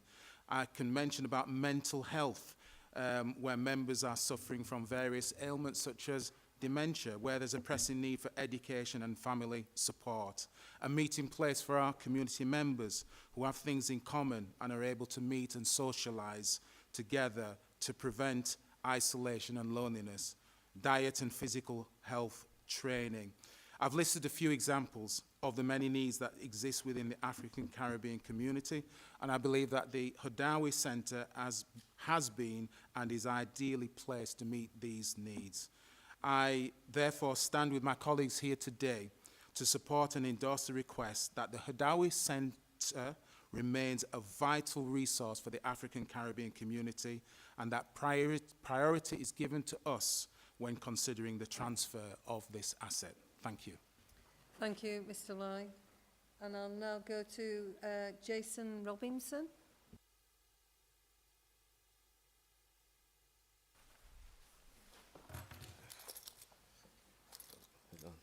Hi, good evening, everybody. Oh, good, come here, man. So yeah, my name's Jason. Been a member of this community since, well, I was born, grown in Huddersfield. I used to actually go to the Hudawi Centre as a young person myself, and what it did for me as a young person, it gave me the confidence that I needed. It gave me the confidence that I needed just to thrive through just life. And because I used to go to the site schools with Natalie, she was to teach us a lot of about our history, because being a young black boy in society, it's hard. I'll be honest, it's hard. And even being a teenager and being a man, it's hard. Even still all now, it's hard. You understand? It's like we don't have nobody. Our community is broken. It's broken. Spiritually, it's broken. And there's just a broken spirit amongst us. We're just surrounded by so much trauma, so much devastation, and it's getting passed down to the kids. It's getting passed down to the younger generation. And I work in a school. I work in a school where there's a lot of ethnic minority people in there, a lot of ethnic minority kids in there, and I see how it affects them. I see how hard it is for them. I see the struggle every single day at work, and it's hard. And I know they're craving for something. I know they need something. They need a place where they can be seen, felt, and heard. Because a lot of the times I don't get that in school, I'll be totally honest. And it's something that's happened for time and time over again, and it needs to stop. So I believe having the Hudawi Centre somewhere where I know a lot of my community feel comfortable, it would be it would benefit our community so much. It would build the love in our community, it would bring the togetherness back in our community. And I believe it would help just the whole community as a whole, just in general, it really would. And yeah, I don't know, I have nothing else to say. I hope you can take this into consideration when transferring over that, because I believe it really would be a benefit to our community. So, yeah. Thank you, Jason, for your passionate plea. Thank you. So we're going to move on to Portia Roberts.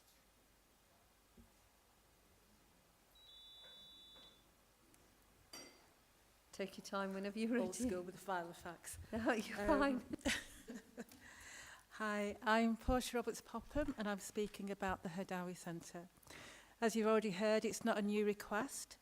Dialogue has been ongoing about the Hudawi Centre and it being returned to the community as an asset ever since the building burnt down. That's always been there at the heart of the aspiration of the community. What I want to remind you is that we've seen a true process of co-creation. People, it's a word that's been used more recently as suddenly been imagined. It's not. It's something that we've been talking about, discussing, consultation, engagement, you name it, it's always been an ongoing feature about that building.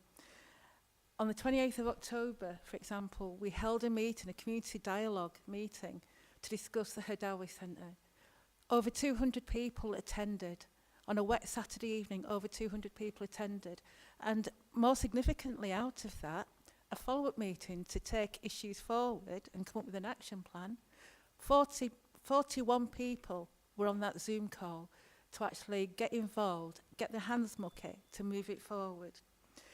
And what I want to say is, as a community, we can talk about the negatives. It's all too easy to talk about the negative things that are going on in our community. You know, the challenges we face, the loss of identity, the racism, the discrimination, poor educational attainment, we've already heard some of it, lack of business opportunities, growing poverty, and the pervasive gang culture that's affecting communities, but particularly ours in Kirklees. And the poorer health outcomes to boot that go with it, the mental health. So access to Hadawi as a community resource is vitally important. It reflects the contribution that our community have made to Kirklees. It's an articulation of our confidence in our ability to do things, to realise that building is not just a physical asset. It chimes with our resilience, it chimes with our emotional well-being, it chimes to our ambition experience, our commitment to support each other. And I keep saying, I'll go back to it, our confidence as a community and our vision for the future. If we don't have a vision for the future, what are we? We'll just continue down this morass, down this rabbit hole that says, you know, we're not going to move forward together, we're not going to thrive. And above all, our children, our young people, won't be able to thrive. They won't be able to see the example of the elders being able to achieve something, develop that legacy. And we know we can make this work. We've got our business plan, we've got our development framework in place. What we need is to realise the ambition is the support of the council. We want you to recognise our ambition. We want you to understand where we're coming from and that we have the skills, that we can confirm to you we have the skills, we have the resources, we have the people with a passion to make this happen. And it's just, from a personal perspective, I just want to say what Hadawi meant to me. In summary, I never got allowed to go to Birkby Civic because my dad had me on a really short rein. But what I was able to do was to get involved in the Huddersfield Caribbean Association. Fresh out of university, did my law degree, thought I knew everything, joined the Caribbean Association and ended up being the chair. So in terms of developing the leaders of the future, it was people like Mr. Flowers who sort of like encouraged me and my peers, some of them who are here, but encouraged us to actually get involved and use our voices to affect change. And I'd like to recognise Mr. Flowers in that process, but also the wider community, because individually we couldn't do it, but together we did. Not that we could, we did. Thank you. So I'll now move on to George Matheson.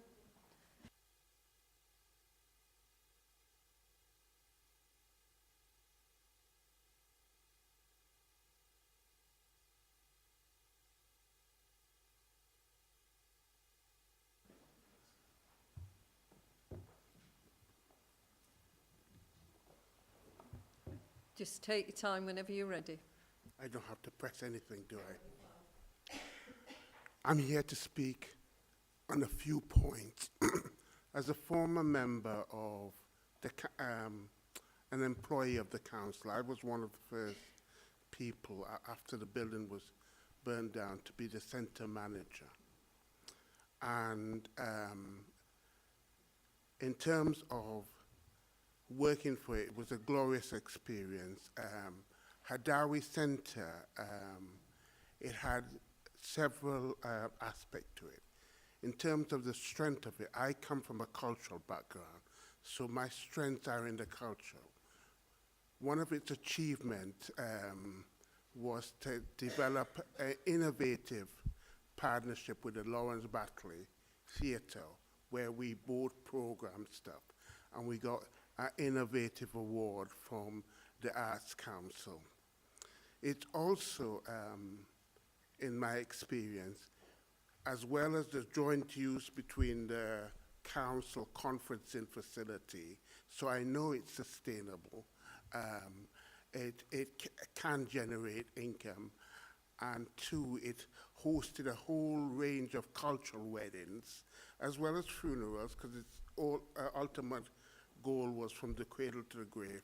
So it wasn't just African Caribbean, it was also some of the large South Asian weddings thing. And in summing up very briefly,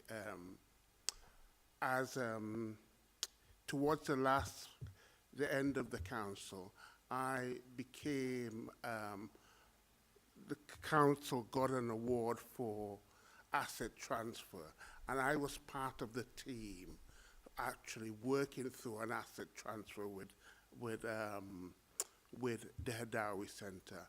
I know it works, and I believe that you have the people there to make the Hadawi, if the council chooses, to make it to actually go forward so it can be an asset transfer and to be a cultural, an enriched cultural facility of Kirklees Council. Thank you. Thank you for your time. Thank you. So now we're moving on to Phil James.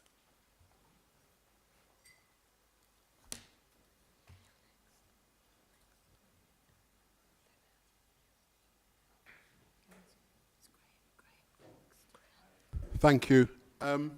My name's Phil James. I used to work for Kirklees Council, but I currently run a social enterprise called Cam's Corner.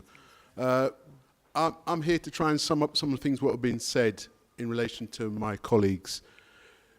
The African Caribbean community's had a presence in Kirklees over the last 75 years. We've had a relationship with the Hadawi Centre over nearly 50 years. We are different generations. We work with a whole range of communities. Our aspirations and our vision is for Hadawi Centre to be a place for all, to work with a whole range of communities, to be problem solvers, to define social value, to increase and regenerate the building beyond its present situation.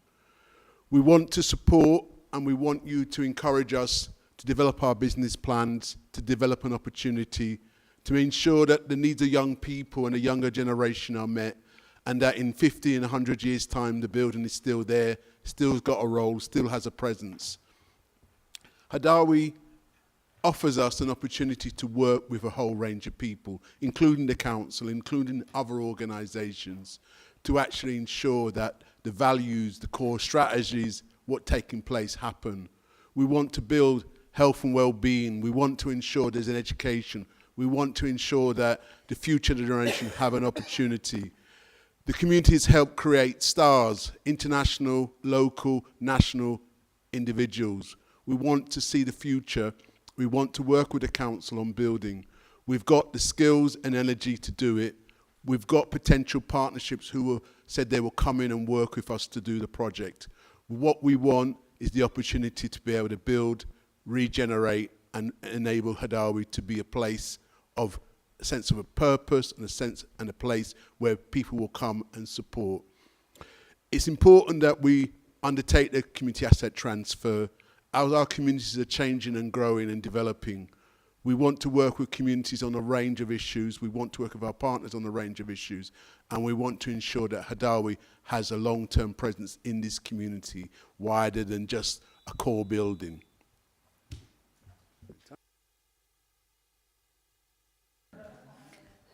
We're spot on.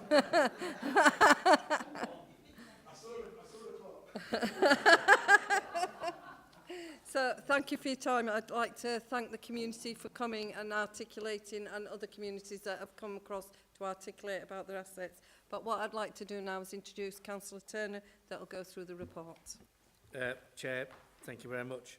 Can I thank all those who've come and spoke this evening, eloquently, passionately about whether it's the Dram Centre or the Hadawi Centre. It's lovely to see you all, and I'm really pleased that you came along this afternoon stroke evening to speak to us.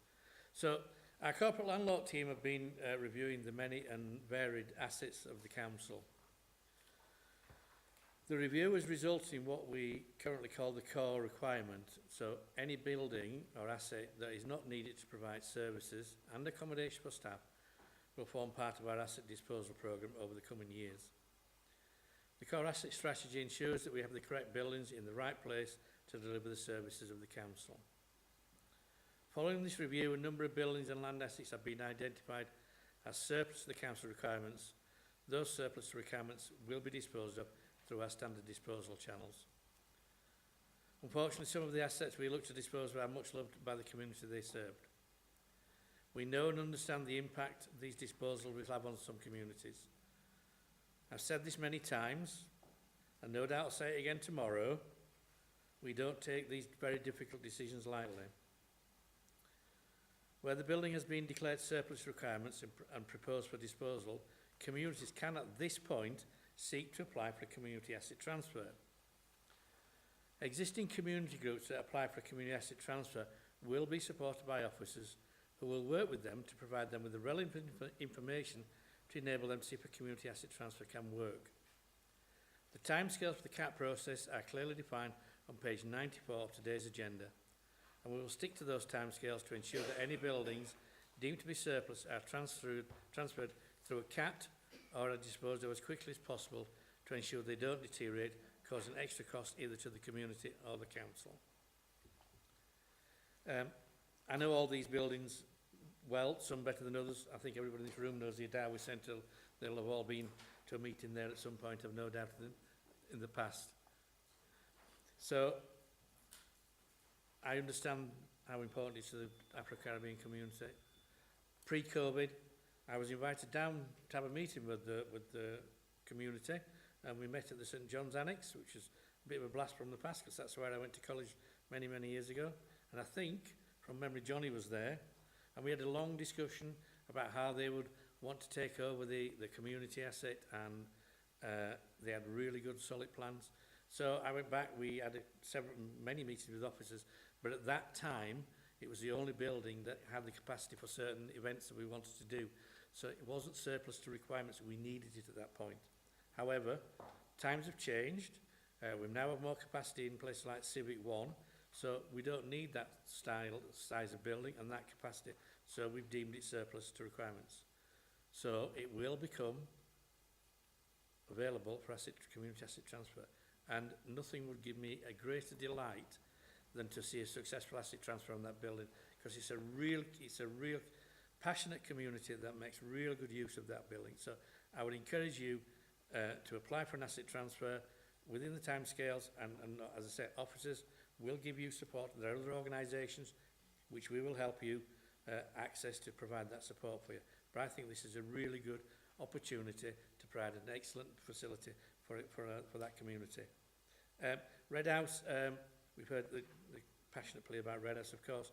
Red House, again, is victim almost of the cuts and COVID. We closed it down, as we know, many years ago. And we spent a lot of time during COVID. I was working with a specific officer. We spent many, many hours discussing how we might be able to develop it into a venue, a wedding venue. We had plans drawn up. We spoke to the community on a regular basis, and we had all the support of the community at the time. Unfortunately, COVID comes along, and now we're in a position where we do not have the capital to do the plans we wanted to do. In some ways, it's really, really heartbreaking, because we'd spent a huge amount of time on this, and we thought we had a really good plan. We'd even got down to the costings of how much we could charge for weddings. But unfortunately, the state of local government's finances, there is no flex in the capital plan to develop this. So it's only right that, again, we put this either up for capital for an asset transfer, or put it on the market for disposal to protect its future. Peter spoke very passionate about the DRAM, and again, another building I know reasonably well. Does fantastic stuff, and is really vitally important to its communities. And again, I hope, and there's been lots of conversations prior to this meeting in the last few months with some of the elected members and officers about how I might be able to progress an asset transfer there. Again, it would be great if that could be done as an asset transfer, because the community need that sort of facility, but we can't afford it because of this government's cuts to local government. It's not our fault.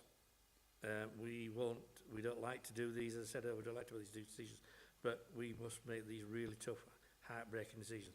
So we will work with them, all these people, to try and get these buildings through an asset transfer policy.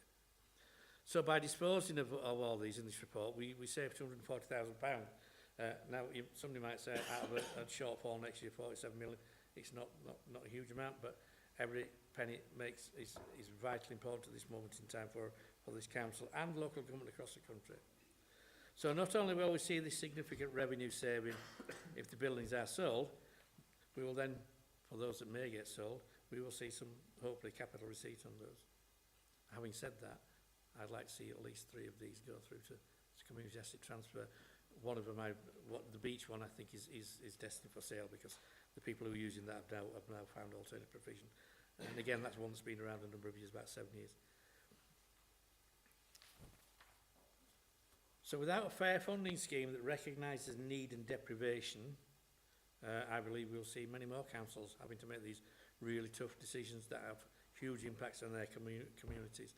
And as Peter rightly pointed out, these are decisions that are penny wise and pound foolish possibly, because these decisions in 10, 15 years to time will have a huge impact on communities, and we'll look back and say, it wasn't the right thing to do, and it's not the right thing to do, but it's the thing we have to do to balance our books.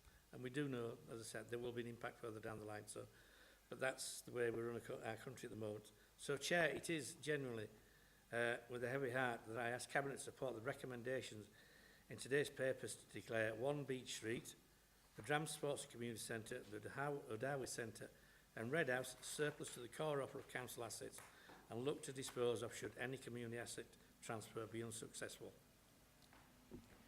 Thank you, Councillor Turner. I'm going to invite Councillor Hall to speak. He's been waiting patiently online since earlier. So, Councillor Hall. Yeah, thank you, Leader. It was not surprisingly about Red House that I wanted to make some comments. Just to say, we've had a super lot of volunteers that have particularly kept the garden there very nicely. And I'm very sympathetic to all the work they've done there. But the building is in a sorry state. Unfortunately, since the guardians were removed, it's even worse. And the answer is that it needs quite an urgent injection of capital to keep that building safe. Now, I hear what Councillor Turner said about the transfers, and I ought to thank him as well for giving us the heads up about this at the weekend. What we've found, though, before is that when we've looked into asset transfers, they have taken an awful long time. And they've taken an awful lot of capacity. And last time we looked into one, the answer we got back was that there wasn't sufficient officer capacity to do it at the moment. So could we have an assurance, please, that there is officer capacity to work with the groups about asset transfers, please? Councillor Turner.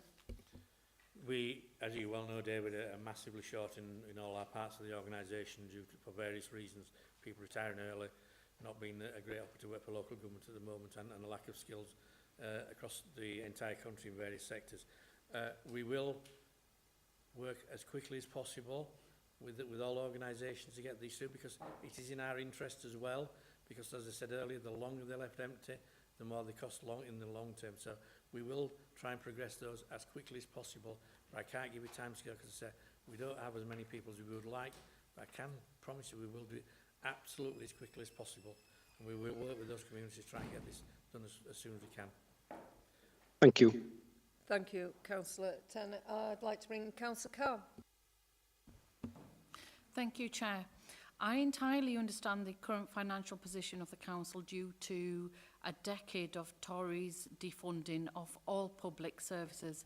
However, can I remind you that at the onset of this current financial crisis, we made a firm commitment to learn from past mistakes and to protect our most vulnerable communities. And it's good to hear from Councillor Turner that he has that in mind. Both the Dram Centre and the Hugh Dowie Centre support our most vulnerable communities. We share Cabinet's understanding that the Tory austerity cuts impacted disproportionately on the most vulnerable communities, with a devastating effect on our children, young people services. Now I'm just going to talk about young people's provision at the Dram Centre. We found ourselves in a position during austerity where youth provision was nearly wiped out by the government, and since then the council, communities and councillors have been working hard to restore provision and community events on a piecemeal basis with shoestring budgets. In relation to the Dram Centre 2.12 of the report, it states that there is other building provision in proximity. I challenge this assumption. I can assure you that there is nowhere else we can host the current activities such as dance classes, sports, music and other provision. The Rothorpe and Dalton Library has one small room which is often booked for community activities for adults that we've instigated, like Knit and Natter, men's group, parents groups and the Bread and Butter project and school holiday provision. We will not be able to incorporate all the activities that are going on in the area into that small library room. So I need that rectified and acknowledged, please. The Dram not only serves Dalton, but neighbouring wards such as Almonbury and Newsham. It covers all the Tolson PCN footprint. Dalton is a community that is still healing from austerity, a community that's disproportionately devastated by the pandemic. And as some of our residents mentioned today, I mean, I don't know a single black family who hasn't had a bereavement related to the pandemic. And some here in the room suffered multiple bereavements due to the pandemic. There's also in Dalton and Ashbrow a constant threat from the gangs and the crimes associated with it. And more shockingly, the community in Dalton is still recovering from the shocking murders that sent waves of devastation across the ward. That tragic event occurred just a street away from the Dram Centre. Imagine the secondary trauma felt by those children in the area. We already know that adverse childhood experiences are closely linked to poor social, employment, education and health outcomes, resulting in people more likely to need adult social care later in life. It is in the councils and the taxpayers' long-term interest to support youth provision that promotes physical and emotional health and well-being, especially in areas like Dalton and Rothorpe Estate and Ashbrow. I'm not here just as a ward councillor, but here appealing to you as a mother who brought up 3 boys in Dalton in a single-parent household. Now, at the time, we had adequate investment via the Labour government. I understand how parents need activities to send their children to. They need environments where the children are not only safe from gang influences, but also where they can thrive and build their confidence. Without an adequate youth offer, we can't support parents to keep their children safe from gangs. We've worked incredibly hard to set up diversionary pathways where professionals from youth justice can sign young people to activities in our ward. The threat to the Dram Centre undermines all our hard work and weakens our war against these gangs.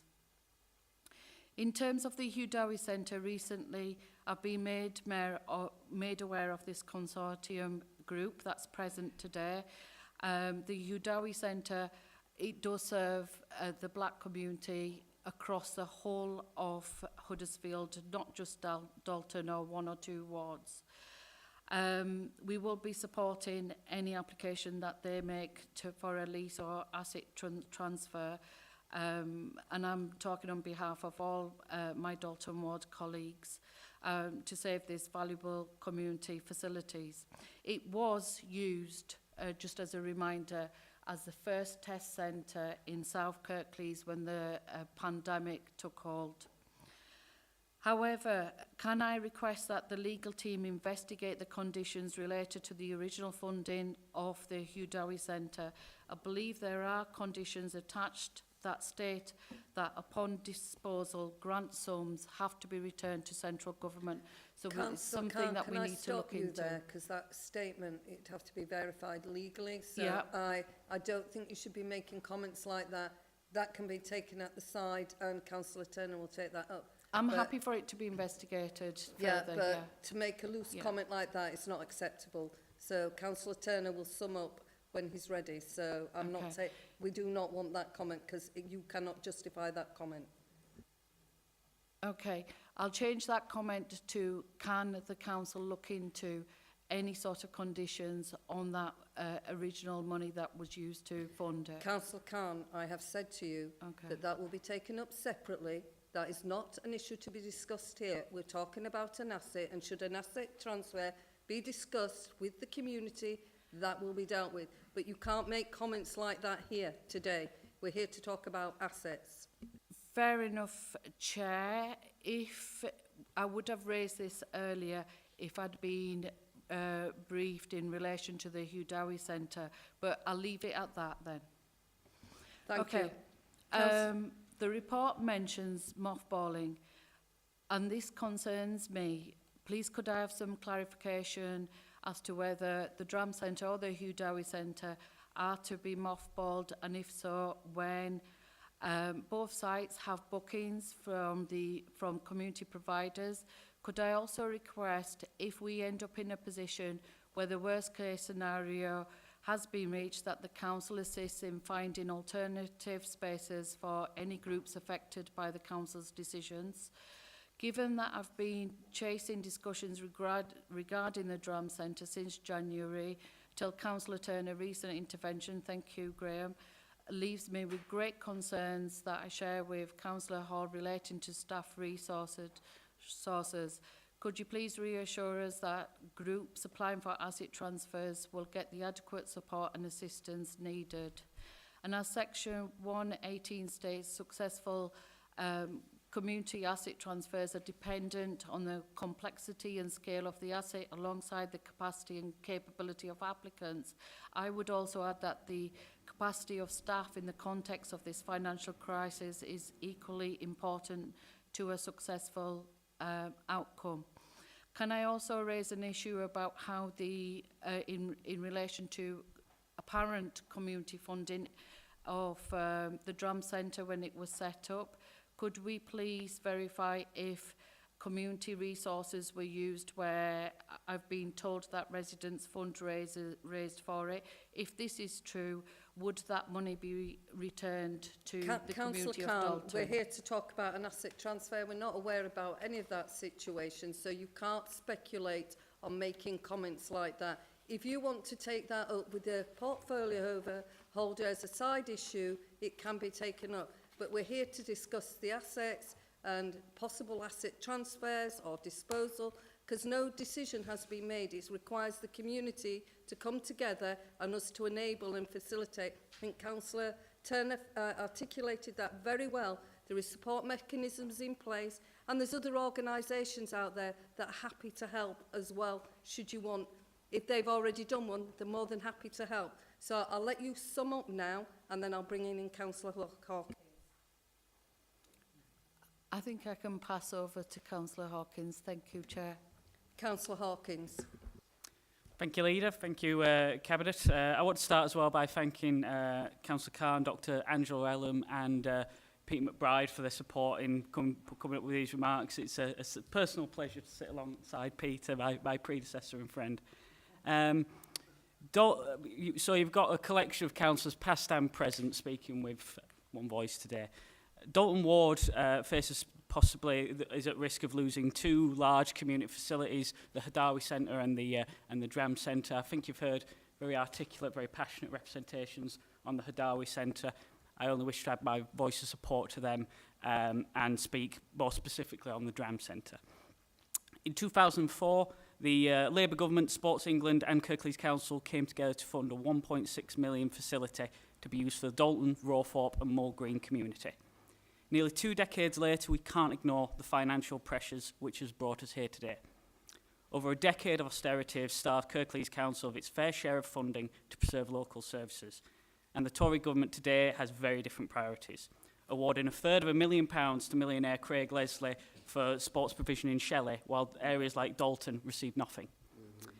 National government doesn't care about Dalton and seem content with leaving my home behind. which is why it's so important for local government to care, to address inequalities and to see that no one is left behind in one of the most deprived areas of Kirklees. The Dram Centre is a focal point for the community. Right now we have a business support event being held on the 21st of November. Empower and Untapped hold weekly youth provision, which is regularly attended by 30 children from the Dalton estate. It's a venue for parties, events, and has hosted the rugby and football club in recent times since its founding. In the past, the Dram has hosted driver training sessions, ward forums, galas, community events like Christmas parties. And the report states that there is no longer an internal council need for the Dram Centre. Yet the Dram Centre has been made a permanent polling station and regularly hosts the ward partnership meetings. The report also states alternative buildings are being used for council providers, but provides no detail as to what providers were previously using the Dram and where they are now. I am concerned about the lack of engagement with councillors from officers when we had a meeting that was cancelled 1 minute before it was scheduled to take place, and the initial discussions that have taken place with the rugby club. Those initial discussions have been the rugby club seeking additional information over several months regarding operation costs. What are the running costs of the Dram Centre? What bookings are currently in place? What efforts have been made to increase bookings? And what additional funding has been sought? These are questions that the rugby club and we as councillors really needed answering before today. We now have 4 months, including Christmas, to organise one of, if not the single largest asset transfer in Kirklees. The Dram Centre has been run in the past solely as a facility for the rugby club. It was recognised then that it cannot be a single-purpose facility and must be for the entire community. It's in the spirit of cooperation which created the Dram Centre, and it must be in that spirit that it survives. Because losing the Dram Centre is simply not an option. The Dalton, Rawthorpe and Moor Green area is no stranger to gang crime. For many kids on the estate, sports and youth provision at the Dram offer a route out of gang life and gang culture. Gangs are like families to children who have known no secure family life of their own. In Dalton, sports teams and groups like Empower are the alternative. If they are not there, where do these kids go? I cannot understate to you how the combination of the Dram Centre and the Library and Information Centre have transformed Dalton in my lifetime. I've seen it with my own eyes. I fully appreciate the position the Cabinet is in. At the last full council meeting, we heard deputations regarding closures of leisure centres and care homes. These are the tough choices we are being forced to make. But please do not think that a tough decision is the right decision. I'm here today because I feel absolutely that the Dram Centre being marked as surplus to council requirements is the wrong decision for both Dalton, Rawthorpe and Moor Green and the council more widely. As an authority, we are striving for a decade of ambition and are making huge investments into regenerating our towns and villages. I have and continue to be a massive supporter of this administration's agenda, as I think we all recognise that by investing, even in difficult times, we are securing a prosperous future for our towns and villages and will reap the rewards in years to come. The same principle applies to communities like Dalton, and for a fraction of the price, we can keep the Dram Centre at the heart of and serving the community into the future. At a previous Cabinet meeting, Councillor Addy for Colne Valley asked for mountains to be moved to save their leisure centre. I don't think we need to move a mountain to save the Dram Centre, and I feel that together we can find a sustainable, affordable and better way for the Council to continue to operate the Dram Centre. I urge you to reconsider before approving this report, but should you vote to approve, I ask that you support us as ward councillors to secure a long-term future of the Dram Centre.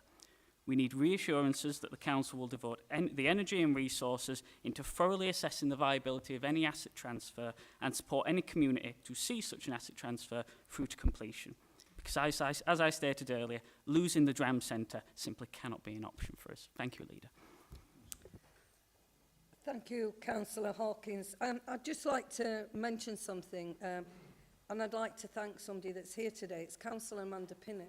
She's actually come here and was going to speak on the Hadawi Centre, but she gave way to allow her community to articulate their voices and say what it meant to them. So thank you ever so much for allowing that, Amanda. But I just want it to be noted that you as a councillor, ward councillor, have actually attended here today and sat here very patiently. Thank you. So Councillor Turner's actually gone through the report. He's moved the report. I'm happy to second this report. So can I ask for a show of hands, Cabinet? Are you all in support? That's moved. Thank you.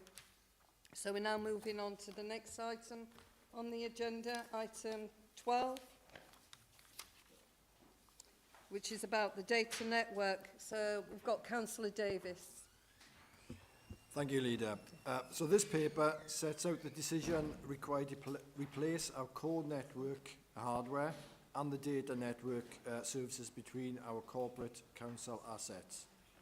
It should be noted the cost to change from the existing network to the new contract will be covered by the IT capital refresh budget as we previously agreed at Cabinet on the 14th of June of this year. Oh, sorry, of 2022. Apologies. So I'll take us straight to Section 6, Officers' Recommendations and Reasons. So 1, to proceed with procurements for the core network hardware and the corporate data network services in line with the technology strategy. Ensure the procurements are delivered within existing capital and revenue budgets. And 2, to continue to provide data network services into existing library and information centres, children's centres and community centres.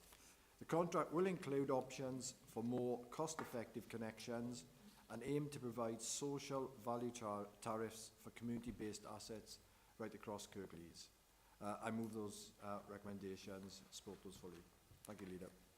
Thank you, Councillor Davis. And if there's no comments on it by Cabinet members, I'm happy to second that. All those in support? That's carried. Thank you. So we now move on to item 13, Corporate Financial Monitoring Report, Quarter 2, 23-24. Councillor Turner. Chair, thank you very much. I'm really going to be brief on this because it's what I call one of those. It's a set of facts and figures, and you can discuss them until cows come over. There'll still be a set of facts and figures. All the items, more or less, leading up to today have been nothing but what I would call really grim news, having to take services away from people, having to increase charges, and this is the reason, because we don't have enough money from central government. We don't have a fair funding scheme, and until that rectified, we're always going to be up against it, unfortunately, in the poorer north of the country. So as Cabinet will see, we have seen some movement in position in Quarter 2. So we've seen a significant change in our predicted overspend by the end of the financial year. This is mainly due to ensuring that reported spend and expect to spend have been realigned to better reflect our actual anticipated position. The year-end position is looking better and the reserves position is healthier. However, this is not to say that we're out of the financial woods yet. Challenges still remain and we must continue to root out all possible savings both in this financial year and identify them for next year, for 24-25. It's vitally important that we reach that £47 million target for next year because I still think we are better placed to meet these challenges than faceless Whitehall mandarins who I've said before might be nice people but they don't know our area and they would decimate our services without a second thought. So Chair, I seek Cabinet's approval to note this report and its recommendations. Thank you, Councillor Turner. I'll second that. Can I ask for a show of hands? All those in favour? It's carried.